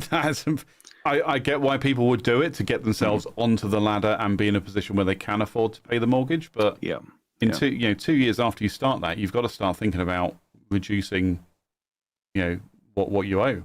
Not just paying the interest, because you've still then got 100 grand you've got to pay. Yeah, plus more interest. Yeah. And also making extra payments makes a massive difference. Yeah. But that's it. You've got to be in that position where you're thinking of, I'm not just making the minimum, I want to overpay to reduce the overall amount or reduce the term or whatever, So when it comes to remortgaging in a further couple of years, because people seem to be on like a 2 or 3 year cycle with their mortgages, when you do come to remortgage in a couple of years' time, that actually, yes, you have built up more equity in the property, you don't have to borrow as much, and you can actually reduce your monthly payments. But you don't get that on interest only. Like I say, I get why people would do it to start with, but it's something you've got to seriously think about as time goes on. I mean, granted, okay, I'm 39. It's only taken me this long to figure it out. Oh, if I could go back in time and tell my younger self anything, it would be, don't leave home. I know your parents are a pain in the arse, but stay there as long as you can and save your money. Don't buy frivolous crap. You have a car, you don't need a new one. Yeah. That kind of thing. Buy Apple.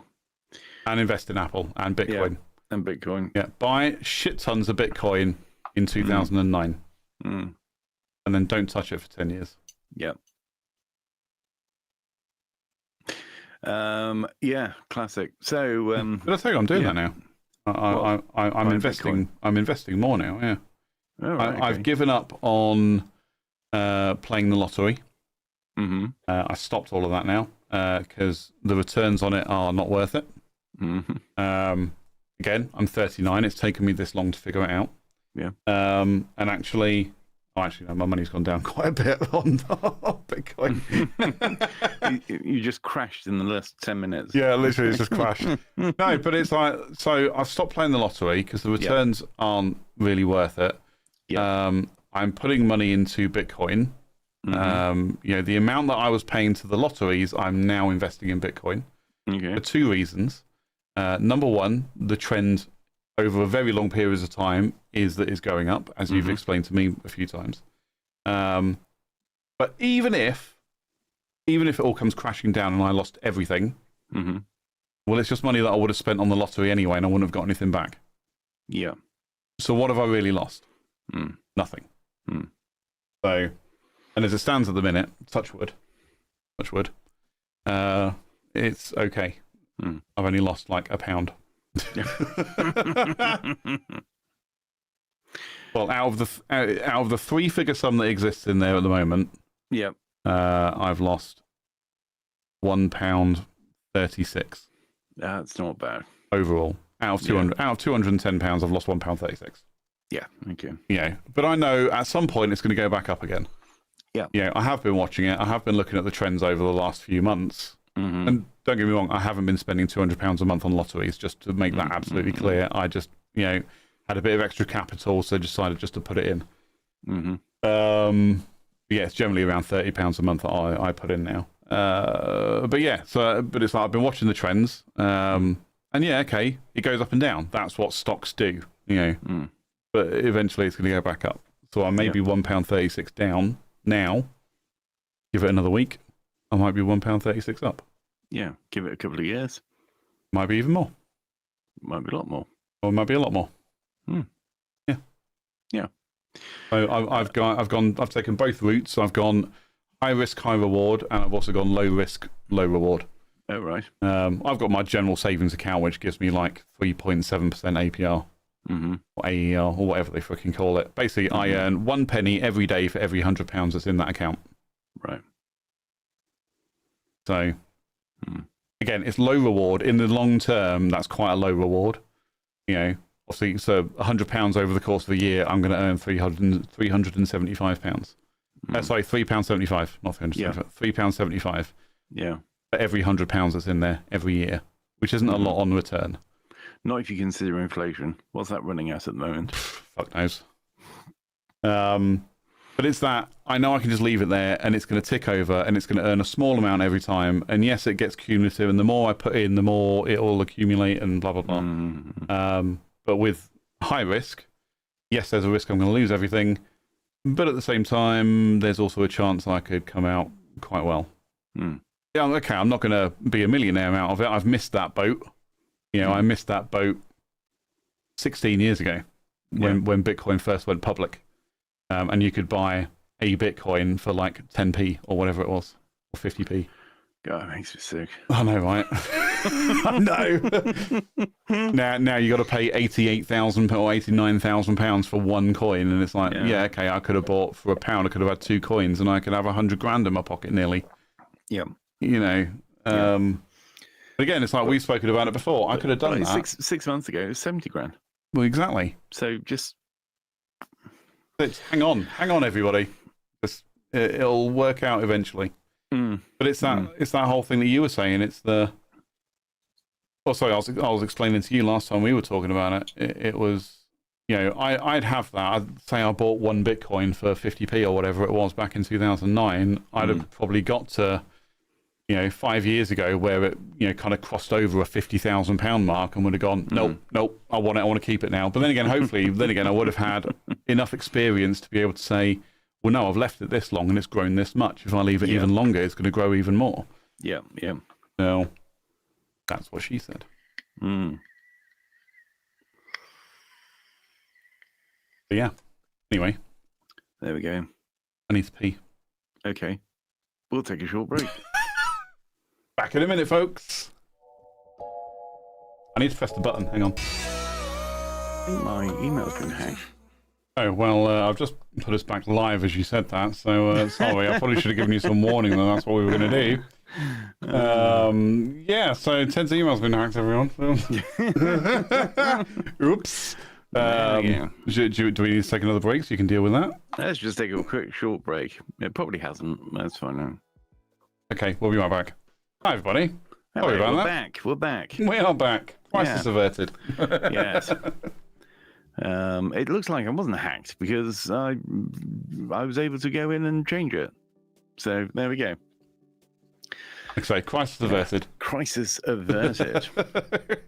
Of course, the fact that I've changed my password now means that probably everything that I want to go through now is going to start breaking because it'll say, "Oh, you logged yourself out." Yep. So we'll see what kind of internet disasters are. But also, hey, I've got something. It's on the screen at the moment. So should we just go with today's Cat of the Week? Cat of the Week. Meow meow. He was definitely on it. Oh no, I'm not on it yet. Don't wait a moment. I remembered the thing that I haven't done. Okay, well, good job I'm not actually showing Cat of the Week then. So It is indeed. Because I was going to change that so that we get the thing. The you know thing? what I'm talking about, don't you? The audio. Oh yes, yeah, you need to change. Yes. So hopefully this works. So go for it. So should we go again? We'll go again. Cat of the Week. Is it going to work? It's not going to work. There we go. Oh, there we go. Cat Cat of the Week. of the Week. Meow meow. Meow meow. Okay, we can now launch into Cat of the Week. So I thought this was quite cute. This is a guy wanted to adopt a cat. The caption is just outside of the screen, so you can't see it. But the caption is a guy wanted to adopt a cat, but he wouldn't leave his brother's side, so he had to take both of them. Oh. This is oddly enough, this is from a Twitter account, Tweets of Dogs. But there we go, it's the cat. Oh no, they want to stay together. That is dead cute though. Yeah. Oh. Oh. I'm not sure why you try and prize cats apart, but No, Yeah. unless you want to have no eyes by the end of it. yeah. Oh.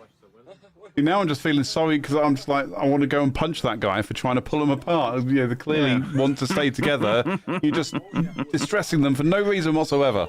Yeah. Come on, dudes. But the story is, whether it's true or not, but the story is he had to take both of them. Yeah. So there we go. You got a happy ending there, so to speak. Yeah, two little pussies and a happy ending. And There it is. I'm not going to say any more about that. I'm just going to quit the sound on that. But there we go. That was the as our Cat of the Week for this week. Cat of the Week. Meow meow. Meow meow. Meow meow. Yeah, so that was a little light-hearted. Yeah, Cat that of the was Week. really nice. Yeah. Yeah. Break the whole email. What the hell's going on with the email tension? But what the hell is going on with technology at the minute? Or What is I say technology, just with governments getting all up in people's business. Oh, don't get me started. You get me started. Go on. You were getting yourself started. Oh, my news feed on like LinkedIn and that has just been full of UK VPN boom.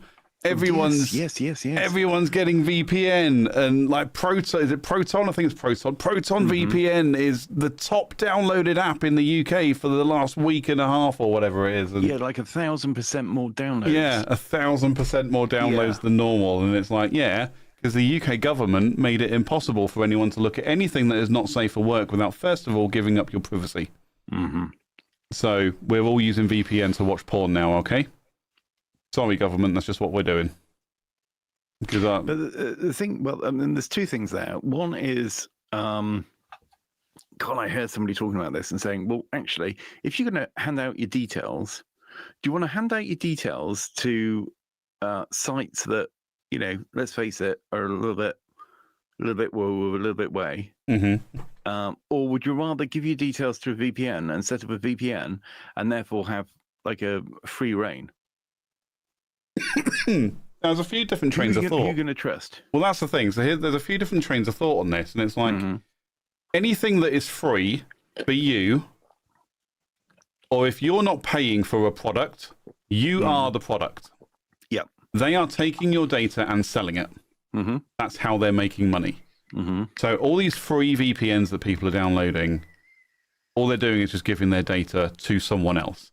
Yeah. Granted, the big difference is they're not giving them their ID, because that's what this UK online safety bill is all about. It's basically you have to present your ID to any service that shows not safe for work content. You know, I used Corn as the example there a moment ago, but let's be honest, that's what everyone's thinking. But it could be anything, you know. Even Discord now.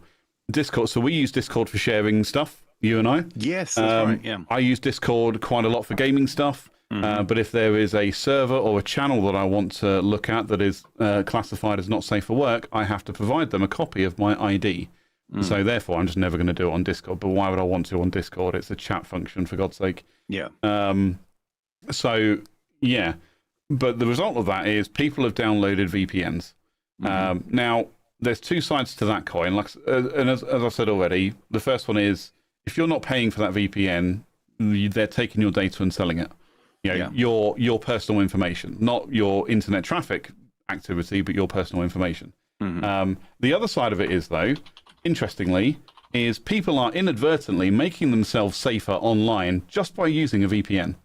You know, people are less likely to be able to track your movements or track activity online if you use a VPN. I'm connected to a VPN right now, just because that's the kind of thing that I do. Yeah. Because I pay for my own antivirus and endpoint protection software, and it comes with a VPN, and most of them do now. You know, third-party antivirus software packages come with VPN built in, or you can subscribe to another VPN service. There's a few, you know, Surfshark, Nord. They're the big ones that people like. But yeah, people I think, are inadvertently making themselves safer anyway by using a VPN to bypass the UK online protection laws. Yeah. Which is ironic when you think about it. People are like, no, screw you, government. And actually, no, they're doing the exact thing that the government want them to do, which is be safer online. Yeah. But yeah, it was. I've just found it really interesting. But everyone's spinning it a different way. You know, like I was watching something on BBC because it popped up as a breaking news thing in my widgets on my laptop, my work laptop.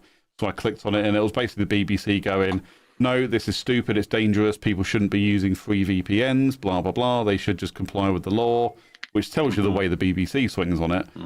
And then there's, you know, LinkedIn, plenty of people on LinkedIn fighting both sides, and then there's, you know, tech reviewers and things like that going, no, this is great, because your privacy is, your identity is yours. You shouldn't give that to anybody else. You know, it's bad enough you have to put in your name, your date of birth, your address, and all that stuff anyway, but to then put a copy of your physical ID online, no, that's stupid. You should never. And I've done it for renting a car, because they need to see your driving license to rent a car. I've done it for an online examination to prove that I am who I say I am when I take the exam.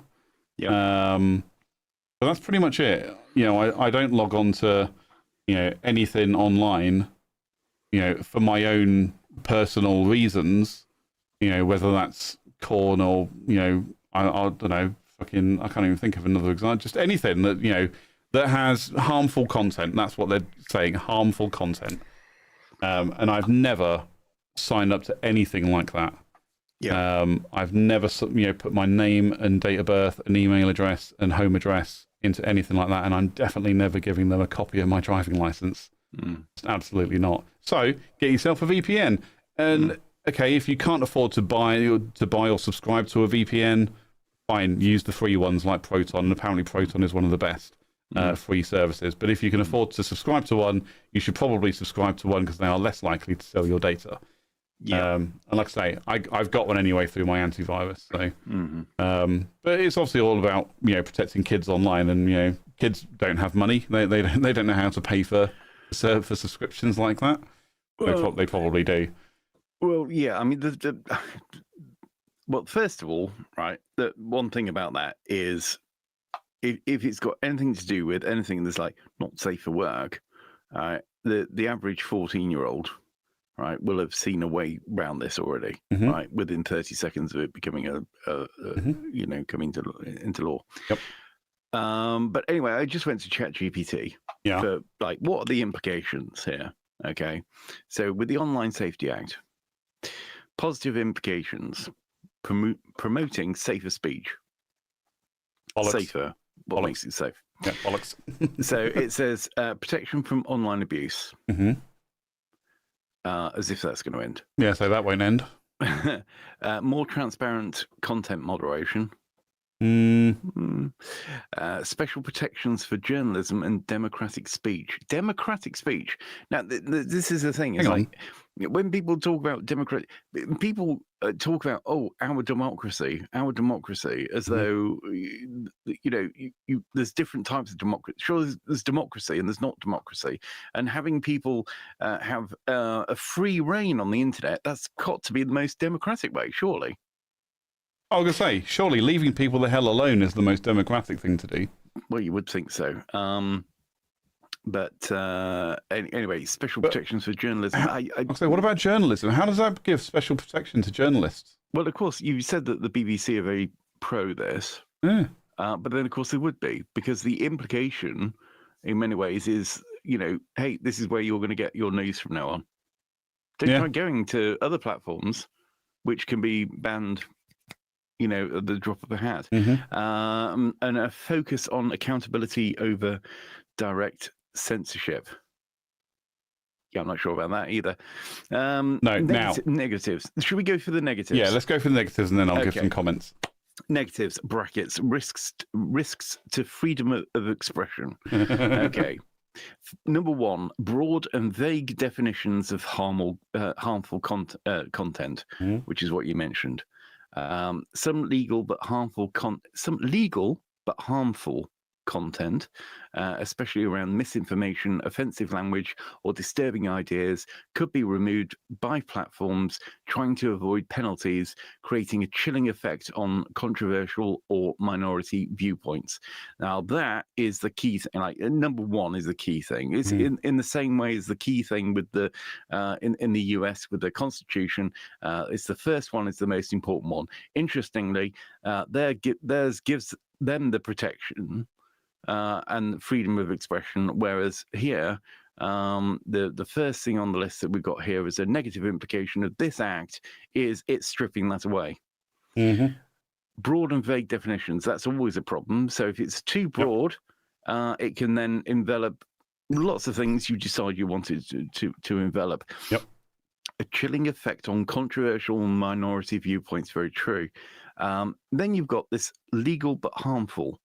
Well, if it's legal, leave it alone. If it's legal, then it's fine. How can it be harmful if it's, make your mind up. Surely there'll be something on the statute book saying that it's illegal if it were that harmful. Who's it harmful to? Who's going to be harmed by that? That's the question. Who is it harming? Yes. And does it rhyme with farmer, especially around misinformation, offensive language? Well, what's offensive? What you find offensive and what I found offensive are two entirely different things. And you know what? If you do find something offensive, oh no, you've been offended. I know your feelings got hurt. Oh, yeah. Sorry, not nobody died. I mean, nobody was unalived. Number two, over removal by cautious platforms. And we're going to see this. Fearing fines or sanctions, companies may err on the side of censorship, removing content that is legal but potentially contentious. Because YouTube's been doing that for years. Oh, yeah. Things that are basically fine when you don't take them out of context, they go, nope, harmful, demonetized. Or removed or channel deleted. Although the Zuck, became a bit more based, didn't he? As soon as Trump came in, and started saying, "Oh no, we're were pro free speech. Yeah, it's like, Zuck, shut the fuck up. Yeah. So things have changed, and things have definitely changed on Instagram. If you ever on there, you'll see that's a difference. End-to-end encryption concerns. Well, yes. I mean, they're just going to read whatever they want to read. Impact on small platforms. Yes, of course. It's always going to be the way. And potential. This is the one. Potential for future mission creep. Okay, it's this now. But tomorrow, what is it going to be? Exactly. What does it mean tomorrow? What does it mean in a week? What does it mean in a month? Yeah, etc.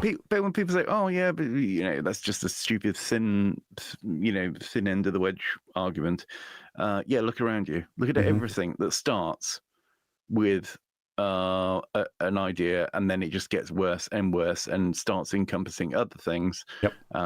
And then you eventually you'll find out what it was intended for in the first place. Yeah. Scope creep / mission creep happens every day, whether you realise it or not. Scope creep is everywhere.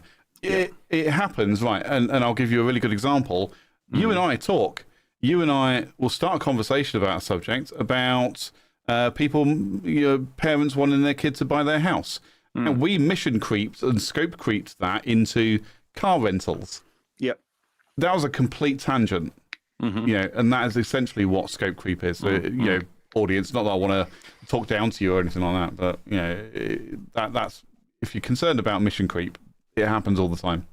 And you know what? The thing is, it's exactly this kind of act here. And the implications of that are exactly why. Just simple things like we're talking about the cost of property. Now, if I started saying, "Oh, you know why property is so bloody expensive these days?" Okay, that is the sort of thing. If I was given an explanation of that, then I could be falling foul. Yep. And that's the problem. Yep. Because it stifles free speech. It stifles. Actually, decent arguments about what's actually happening. Yeah. See, what we should have, and sorry, there was something on that list which sparked something, and I was going to comment on it. Just quickly run through the items on that list. The negatives. Or positive? The negatives. Broad and vague definitions of harmful content. Yeah, we've done that. Over removal by cautious platforms. Yeah, done that. End-to-end encryption concerns. Right. Yep. How do you know, and not just you specifically, but in general, how do you know, let's take WhatsApp as an example, end-to-end encrypted, and it advertises it all over the place, end-to-end encrypted. How do you actually know it's end-to-end encrypted? How do you know someone can't look at that? Because they say so. Because they say so. But when I was a child, my parents used to say things like, because I said so. Yeah. Didn't actually mean fuck all, really. It means nothing. There's no physical evidence to prove that, or no, personal allowance to test an environment to prove it for myself that it is actually end-to-end encrypted. Yeah. That's a complete load of nonsense. And the other thing I was going to talk about on that was, oh shit, it's gone out of my head now. Not end-to-end encryption. Whilst you're thinking of that, the thing is, when you talk about encryption of things and WhatsApp and all this sort of business, now the government constantly want back-end access giggity to these systems. I wasn't thinking giggity. You just sparked something else in my head. That's why I was laughing. But yes, giggity also. and all these platforms. Have you seen the adverts at the moment? You probably don't see any TV adverts, but for WhatsApp, adverts I have. For WhatsApp saying, "Oh look, it's encrypted. Even we can't see it." Yeah. Well, the chances are we're going to get to the point where WhatsApp go, "Do you know what? Let's just not operate in the UK." Because we're being asked to do something we don't want to do. So Apple, this was a thing a couple of months ago, wasn't it? So yes, the UK government is forcing Apple to turn off ADP, Advanced Data Protection, for anyone that doesn't know what that is, in the UK, because the UK government want access to, or they want backdoor access to people's data. And there was a point where Apple were even considering stopping services in the UK. And just going, but apart from the fact that millions of people use their products and they would hurt themselves more than anything else, they finally bent over and agreed to it. However, I've heard that the government is going to back down on it really? Because of backlash from people saying, but we don't want you to have back-end access to our data. That's our data. Whether you have a warrant for it or not, you shouldn't have that, because not even Apple has that, for anyone else. So I think they're going to back down on that, and we're going to get ATP back soon, but I don't know when. That's just what I heard. I don't know. I heard they did. Yeah. Hang on, let me just UK ADP. But a lot of the potential censorship that we're seeing at the moment is pure. Well, a lot of it is actually literally down to Keir Starmer and his back-end access to certain things. Yeah.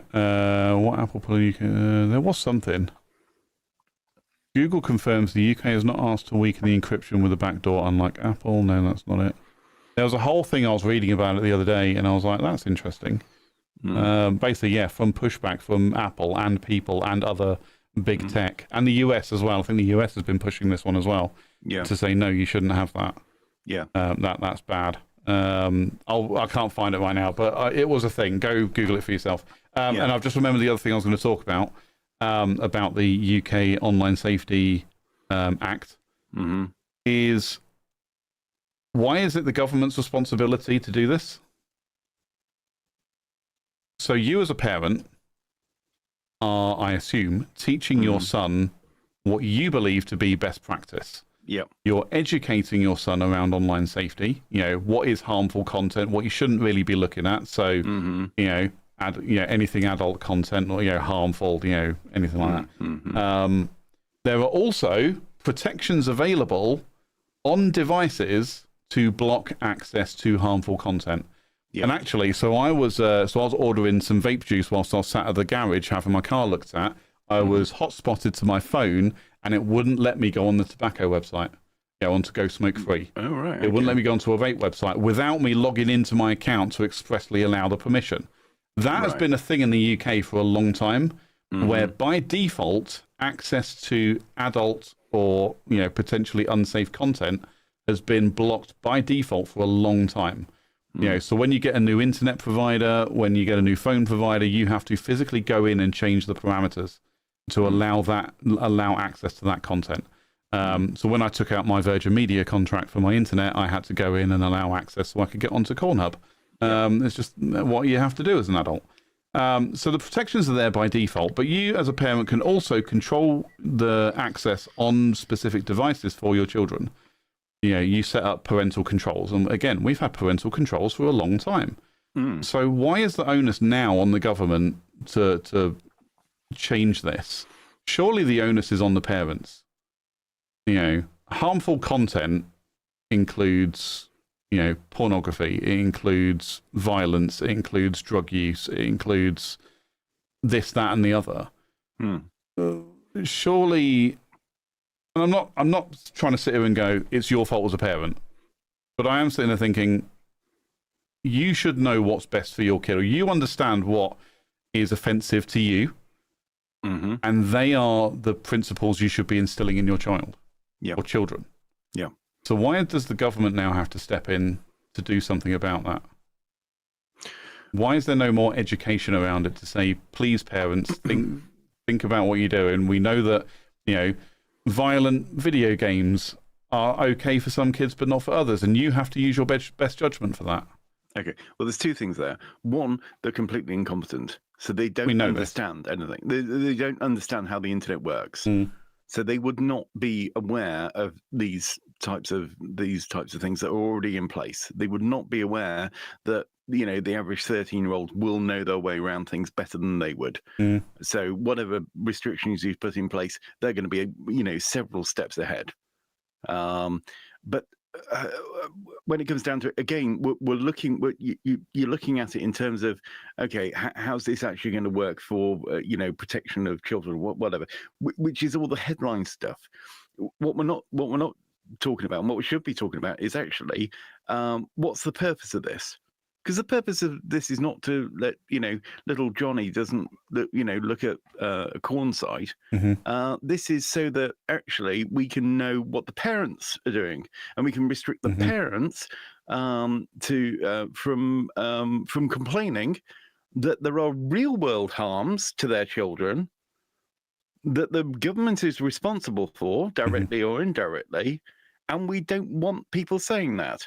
Yeah. The only things that we want out there are stuff that's completely, approved and sent out via the BBC and other such puppets.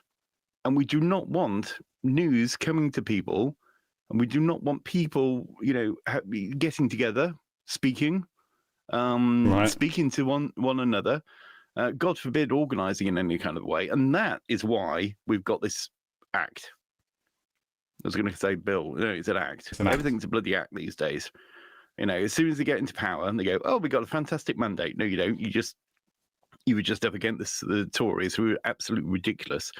So now they say, "Oh, we got this fantastic mandate. What we can do, we can enact lots of laws," and that's why we got acts. It was like, okay, so the first thing, we're going to do everything we can to unalive people. So what's that? You want assisted S? Yes, you can have that. Yeah. What's the other thing? Oh, you want the thing that the sort of rather antenatal thing. Yes, you can have that, right up to the point of. I mean, we're talking about somebody being in the third trimester. Well, you want to go up to right up to the day before birth, and you want to do that? Oh, fine, we'll do that. So it seems to me like everything is turning into an act because they're just pushing everything through Parliament. Yeah, it's in nobody's best interest because half of it's how do we unalive people, and the other half is how do we surveil them. And how do we stop them from communicating with other people? Yeah, because the last thing we want is people communicating, because then they'll know what's going on. Yeah, exactly. Yeah, it's just a load of bollocks. And then, but like you say, kids generally know what they're doing with it anyway, and well, that's exactly what's happened. And they've all downloaded Proton VPN. Yeah. Because it's free and it means they can look at adult content or harmful content without having to prove their age. Yeah, but when they say harmful content, it's like that could be somebody saying, "Hey, this is what happened on my street." Why is it harmful? Because it might be politically embarrassing. Yeah. And we know it's politically embarrassing, and there's lots of politically embarrassing things on at the moment. Yep. And there's lots of protests about those. But if you can prevent people from talking about it, it sort of goes away a bit. Pacification. Nothing quite like it.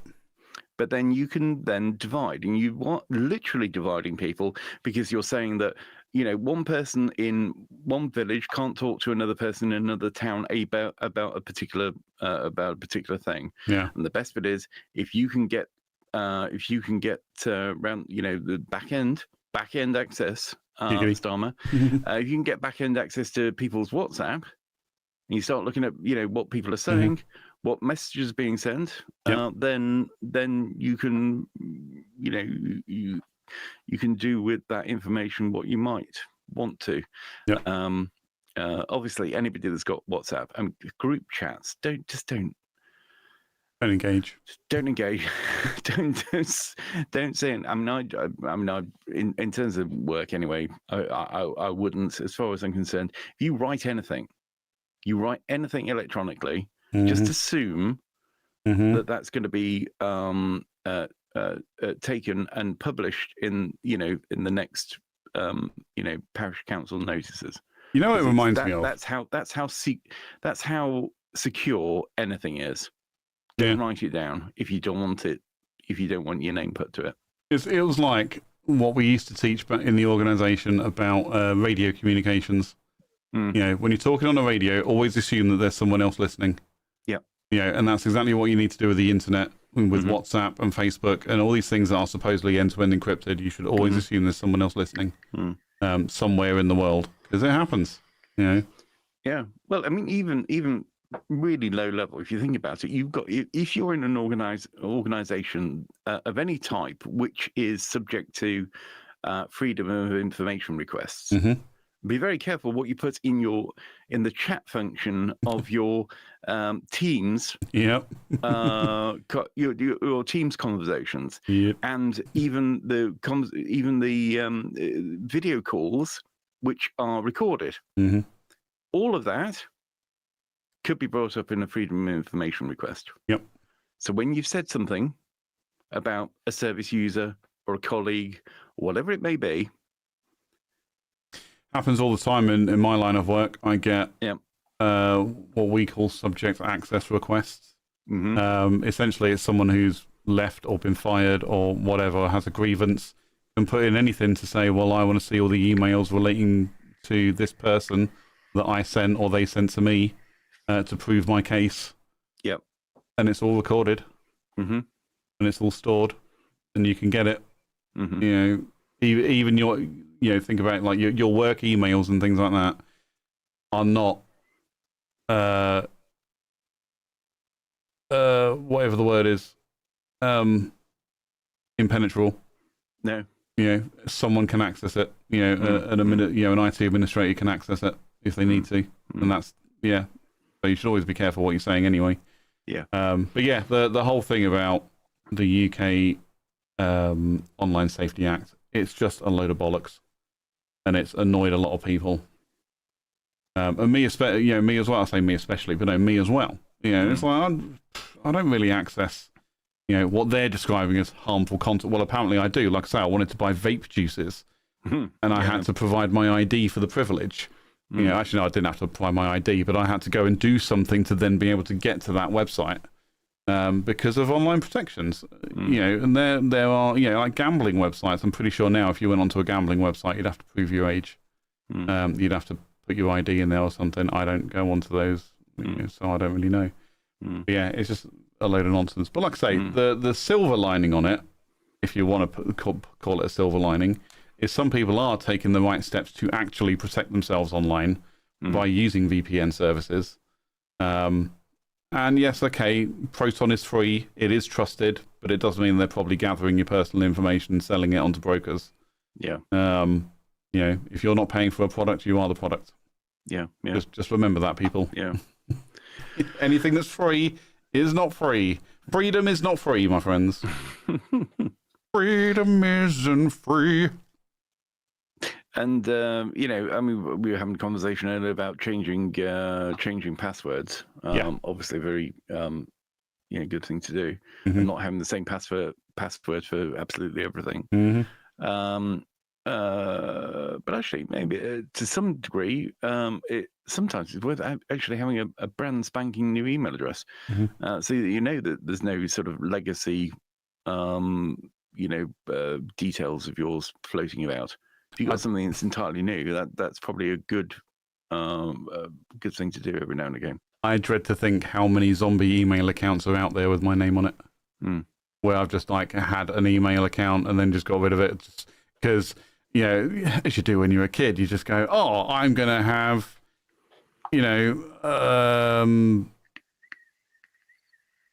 holes in my socks at hotmail.com. Yeah. And you think that's funny because whatever. But then you go, but I need to apply for a job. That probably isn't professional. No, so then you go get a new one and you'll get first name dot last name at Gmail or first name last name 123 at Gmail or something because it sounds more professional. And then you'll be like, actually, I still don't like this. So, and then you'll go to Outlook because everyone knows Outlook. It's a trusted email provider for Microsoft. And then you'll go, cool. I'll just call myself first name dot middle name dot last name or first name dot last name 123, and that sounds even better than Gmail kind of thing. And then you end up with just loads of. I mean, I can think of three.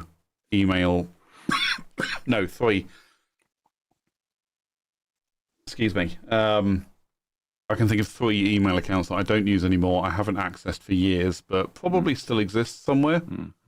Inbox.com, gmx.com, and an old Hotmail one from when I was in school. I've probably got a Yahoo kicking around as well somewhere. And a Virgin Media as well, because I would have used that when I first got Virgin Media. I'll tell you something else very similar. Phone number. The amount of bloody calls I get now, which are sales calls, There's And so many. they're trying to say, "Oh, are you interested in investing in blah blah blah blah blah?" I say, "No, don't ring this number again." And then they ring immediately. So it's all on completely different numbers. Yeah, I'm actually going to sign up for.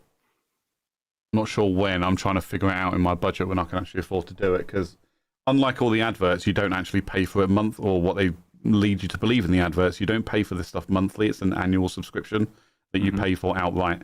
And I'm going to go and sign up to Delete Me or Incogni, one of those two, and they'll just start getting rid of your information off the internet, away from the data brokers. Because I also get an astonishing amount of robocalls. Like even today, I was sat in the garage for about 5 hours.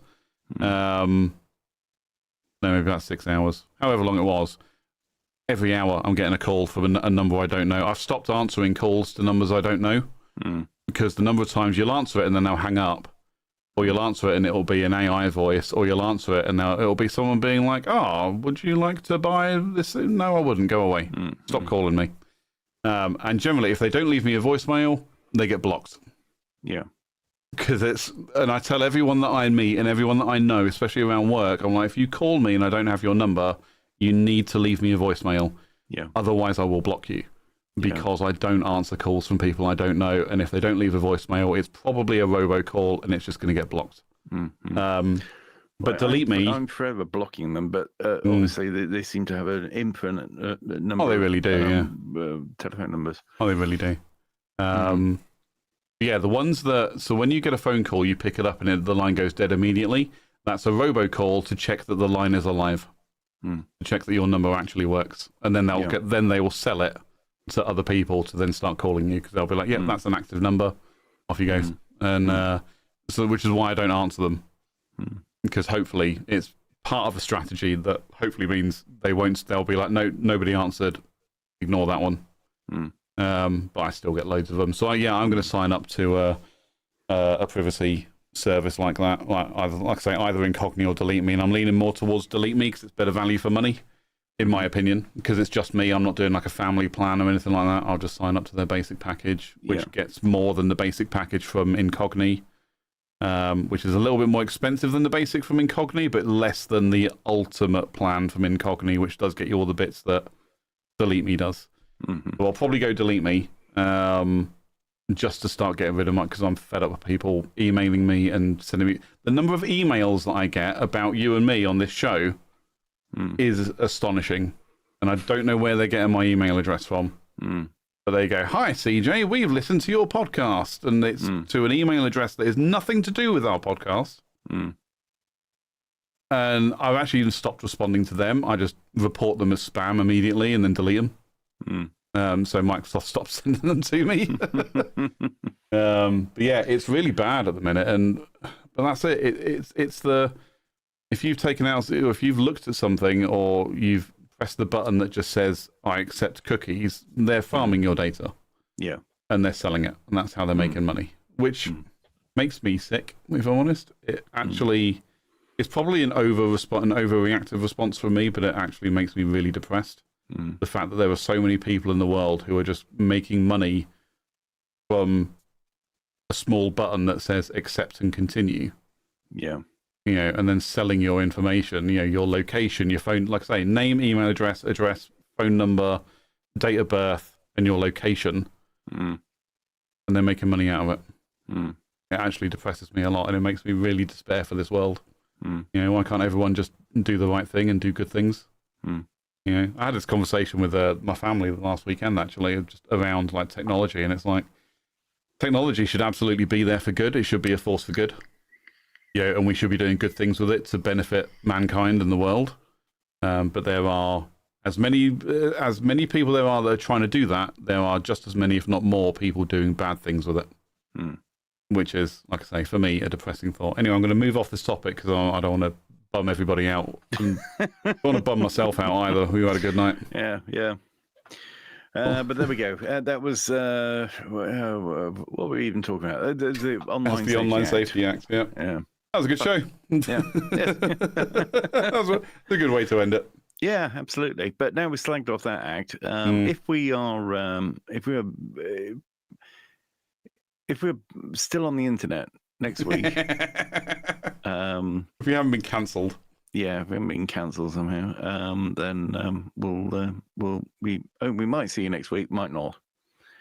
I was going to say it's about 50-50 at this point. Yeah, 50-50. I mean, it could work out either way. Hey, I might try it for my new Mac. Yeah, that I might be getting this weekend. I'm not sure yet. Yeah, I tell you what I'm going to do. If with your permission, I'm just going to do one. Am I the arsehole? Sure. To finish us off. Have you got it ready? So to speak, and I've got it ready. And the reason I'm doing this one is because it is actually technology related. Okay, so this one is: am I the arsehole for asking my coworker to mute typing sound on his phone? Who has that anymore? Exactly. So, dude that sits in the office next to me, like 0, for some reason, 5m away, so half a meter away. Yep. Had the typing sounds on his iPhone turned on. Not very loud, but relatively loud, enough for it to cut through the radio and drive me insane for weeks. Every message he typed, it was just this constant, distant iOS clicking sound, plus the little whoosh sending sound and the screen lock click at the end. Ugh. Today I asked him, hey, is it really necessary to have those sounds on? Not aggressively or something, but I guess you could hear that I was annoyed in my voice, and it could come off as offensive in some way. People worried about being offensive. So what if he's offended? Be offended, who cares? Yeah, you're offended by the noise. Yeah. Anyway, he got mad and said, actually pretty much yelled, that the way I click my pen after writing something down is annoying too. Oh, diddums. Yeah. I told him it's not the same because he's constantly texting with someone and it's really distracting to hear that noise over and over, especially in a place where people are trying to focus and work. He turned the sounds off eventually. Still, now I'm sitting here wondering if I was being an arsehole by pointing it out. I just assumed it's basic office etiquette to have your phone on silent, or at least not audibly typing like you're in your own living room. Am I the arsehole? No, he's not. No, he's not. No. Anybody if you've got your typing sound on and you're there going, you're an arsehole. I am trying to do that. See, while you were reading that, I was just really racking my brain trying to figure out the last time I not only heard someone having the typing sound feedback on their phone, but who even just had their phone on loud to allow that sound to come through in the first place. Yeah. I don't remember the last time I heard a mobile phone actually make a noise other than zzz, zzz. Other than the buzz, the vibrate. Yeah. And I don't know about you, my phone just is perpetually on silent. Mainly because I think for me, it actually gives me serious anxiety when I'm just in the middle of something and my phone starts going doodle-doo-doo-doo, doodle-doo-doo-doo-doo. It actually annoys the crap out of me. Yeah. The sound of the buzz is bad enough, but then add a ringtone on top of it, it really annoys me. But I don't recall the last time I heard a phone ring. That wasn't somebody working on a loud, in a loud environment that needed to hear their phone. Yeah. Oh yeah. I mean, if you're a doctor on call or something, yeah, fair enough. Have your ringer on. But other than that, shut up. I think the worst thing I notice, yes, people have their phones on silent, but then you get people walking around, like talking into their phones, even when it's not like a video call, but they're walking around just like this, having a very loud conversation with somebody. So you got both sides of the conversation, and they go shouting down the phone, walking down the street, or on public. I don't go on public transport, obviously, but potentially on public transport, just going all everywhere they go, as though they can't go a moment without. And also, the whole point of the phone is you can put it to your ear Hello. and hear the other person and speak at a normal normal. It's when people are on loudspeaker in a not particularly loud environment. They're like that, blah, blah, blah, blah, blah, blah, blah, and then they do this. Blah, blah, blah, blah, blah. You're like, what? Just do this. That's literally what it's designed to do. Yeah, that's right. That's right. I don't know. There just seems to be a lot of loud people. Get some fucking headphones. Yeah. Some earbuds. You know, just. Yeah. I'm not saying go out and buy AirPods because they're expensive, but you know, remember the days when iPhones used to come with earpods? Yeah. You know, you can buy it.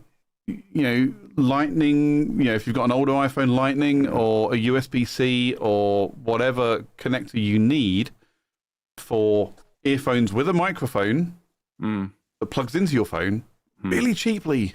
They're really not expensive. Yeah. Please go and buy them. If you're in the back of a black people carrier on an episode of The Apprentice, I kind of get why they do this, so that so the viewer can hear the other side of the conversation. But I think that's where the trend has come from, isn't it? It's because they see it on TV and they go, "Oh, that must just be how people use mobile phones." Very possibly, but the thing is, no, you're not that. You're just walking around the street, yabbering. It's bad enough I can hear one side of the conversation. I don't need to hear both. Well, exactly. And it doesn't matter if you know. I mean, 9 times out of 10, you can't understand it anyway. So, I mean, what's the bloody point? Yeah, no, I get it. I get it. Yeah. Yeah, that is really freaking annoying, though. But no, that guy is not the arsehole. Because, yeah, absolutely. Yeah, I mean, it's bad at, like you say, forget about the type clicking sound, but even just the whoosh or the whoop that it does when you send a message, you know, and then like you say, that click when you lock the phone. It's like, okay, the click I can deal with. It's a nice audible confirmation for the user to say that they've locked the phone while they're putting it in their pocket. But the whoosh sounding and the swooshing, or you know, no, we don't need that. No, we don't need that. Yeah, Nokia's never did that back in the day. You'd press the button, it would appear on the screen, and you know it's been sent. Yeah, you know, easy. Everybody just needs to pipe down. Yeah, get back in your damn box. Yeah. There we go. Anyway, good shit. Yes. Anyway, we did our best to demonstrate some free speech, and we talked bollocks for a good 2.5 hours. Yeah. And if you had to provide your ID to YouTube to come and watch this video later on, drop a note in the comments and let us know. Yeah. Interested to know if we get hit by the UK Online Safety Act. Well, yeah, absolutely. And if you're willing to put your details into YouTube like that, then you may as well just get in touch with your mother's maiden name and the long number on your card. That'd be great. Thank you very much. Some of them, actually, we're going to touch on this really quickly before we close out. Some of them I've seen that look pretty good, and I think YouTube are doing it where you can just use your webcam and it'll just look at your face and they'll be like, yeah, you're clearly over 18. Like, you know, me, I've got a beard and I'm going grey, you know, hopefully I look over 18. But even then, is that still going to work with filters? Oh, yeah. You know, there was a person on Twitch that I watched a video about, or I watched a video and this person was featured in it, where, you know, really young, you know, attractive young person that streamed on Twitch regularly. Turned out they're like some 50-something-year-old, you know, haggard woman who'd just been using a filter the whole time. I'm like, well, okay. I mean, that's their prerogative. But yeah, the point of it is, you know, if you can go backwards in time, you can probably end up going forwards in time as well and make yourself look older. Well, yeah. I mean, you hear about that, the AI streamers, and it's basically a you know, some bloke, but they're streaming as you know, a young, attractive female. Yeah, or some waifu character. Yeah, they're just basically, you know, doing the streaming on easy mode as a girl, but just using a filter to do it, an AI. So you never know what, you can't trust anything that's right in front of you. Yeah, that's where we've been going wrong this entire time, Ted. We're not filtering ourselves to make ourselves like young women. Yeah, I know. Can you imagine that? Two young, or like waifu characters on the screen, just but with our voices as they are right now. That'd be funny. Yeah. But yeah, what were you saying just then? That was it. What were we talking about? Just about kids using filters to make themselves look older just to get through age verification checks. Well, yeah, on YouTube and Discord. The other thing that I find slightly concerning, just on the subject of faces, is on your phone it'll say on photos. I mean, it's quite handy because it will categorize and go. You got people. It'll have people and pets and all sorts of things. You're like, oh look, I can click on that and it's 100 images of the same dog. Yeah. The worrying thing is where it's got a face, and then it prompts you to say, put in the name. Mm-hmm. I'm screwed if I'm going to do that. Yeah, no, I'm not going to identify people for you. You start, I mean, I'm not a big fan of the whole idea of facial recognition and what that's going to do. And hey, here we go, another thin end of the wedge argument. But, at the end of the day, that's going to fuck us up, isn't it, really, somehow? I'm actually just going through mine at the minute to see if it does actually identify other people. Oh, no, here you go. So I've just found a picture of our mutual friend, Romanic, and it does actually say, name this person. Yeah. So, yeah, I'm not going to do that. Yeah. Thankfully, okay, so it's not clever enough at the moment to go onto Romanic's phone, figure out that it's him, and then put his name into my photos. Mm. So, thankfully. But give it time. But the question is, what would happen if, I mean, it could be anybody who's got a picture of him who goes, oh, okay, that could be useful, and put in his name, and then that's it. Like, Apple have now got the image and the name. If he gets the same name, if that's named the same person by 2 or 3 people, they'll be like, that's definitely him. Yep. And then they will know. And then they will know when he takes a photo of himself, they'll go, oh, you must be such and such. Yep. I've just looked at a picture of me and it says, is this you? Which I have not responded to. But interestingly, so again, I'm an iPhone user, as I think you are as well. So in like contacts, when I look at people's contacts, and again, I know a lot of it's down to individuals' privacy settings and sharing settings and things like that. But again, our mutual friend Romanic, and I'm looking at this, my brother, Romanic, and there's a few others where their photos are already populated in their contact card because that's what they've set. Yeah. And it's gone, because occasionally it'll pop up and say, oh, we found new contact information for this person. Do you want to update it? And I'm like, yeah, sure. And it's a photo that clearly someone else has taken and set as their own picture. Yeah. But because we share iPhone, or we're on iPhones, it's just automatically ported over, which is kind of scary, I think. Yeah, a lot of it's quite scary. Yeah, kind of scary. Yeah, especially the photo that you actually put on. It's quite scary. Oh, good. Yeah, yeah. There are some upsides.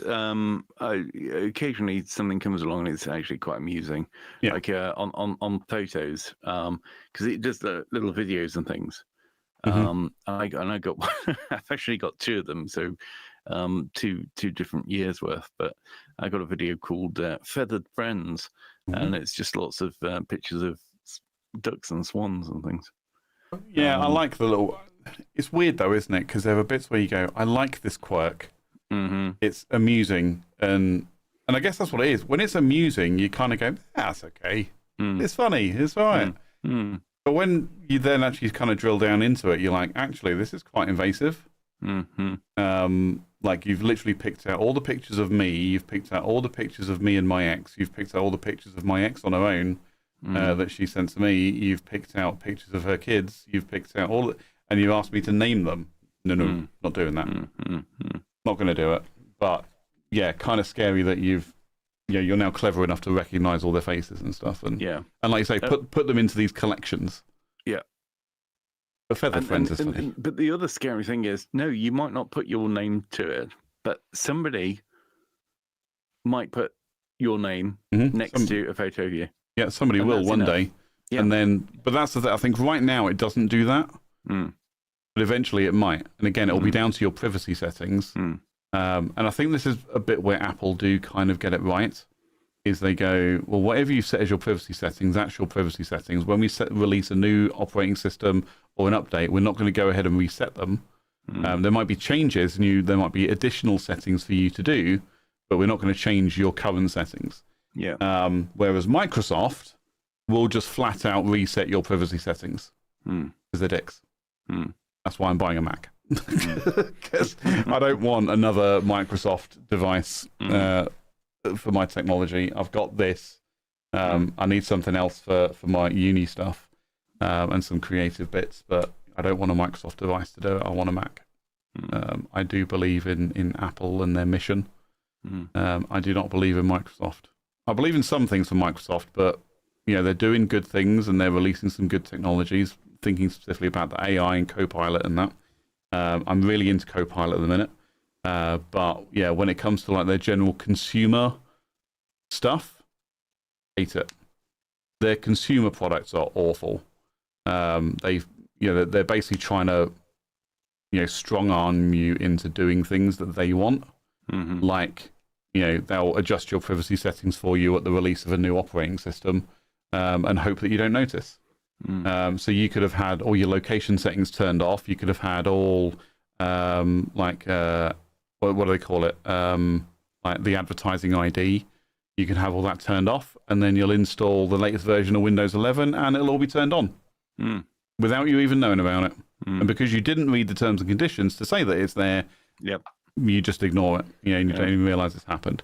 And then Windows 10 is coming to an end in October, but they're saying if you subscribe to Microsoft or something, if you subscribe to a certain thing that they do, you can keep Windows 10 beyond October this year, rather than just do your upgrade. Just upgrade to Windows 11, man.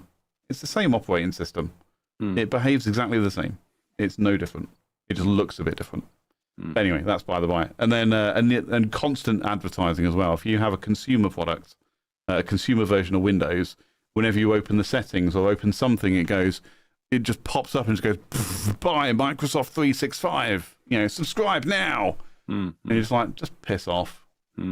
Business grade is brilliant. I love Microsoft business products. I use Microsoft business products all the time for work and for my personal shit as well. This PC is essentially set up as a business device. So whatever I put in, it stays like it. But that's because I pay a premium for it. I pay for that.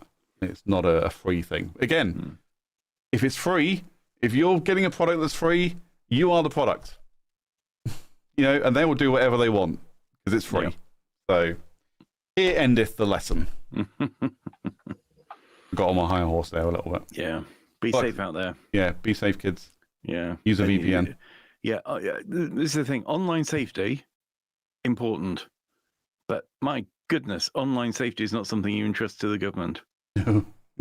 Physical safety. We're given at this point. Yeah. Keep your head on a swivel. We're coming for you. Yeah. Oh, do you remember when we were kids, right? Remember when we were kids, and it was all talk about, protect yourself. Obviously talking about safe sex and transmission of STDs and things like that. Protect yourself. That's literally going to be the new messaging now for kids. Protection is important. You must protect yourself, but it's going to be talking about online safety. Yep. Yeah. Get a VPN. Anyway. Yeah. Here we go.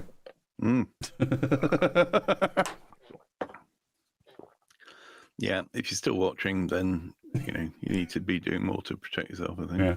Well, if you've got any comments or any thoughts about anything about that, just get in the comments and let us know. If you would agree or disagree, let's hear it in the chat, in the comments. You can also DM. You can DM the show. You can DM me at, was it Ted James Media? So it's literally right behind your head, dude. Yeah. And that's right. And then you can also email the show at CJ and Ted at thetuesdayshow.co.uk. That's it. And I'm sure we're going to change that one day to CJ and Ted at CJ and Ted. Maybe. I think the email box might be full or something, but I don't know. Because we're not getting anything else. give it a try. Yeah, give it a go. And don't forget to like and subscribe. And we'll see you next week. Yeah, it's been great. Yeah, thanks everyone. Goodbye. Bye. Bye. Bye. Bye.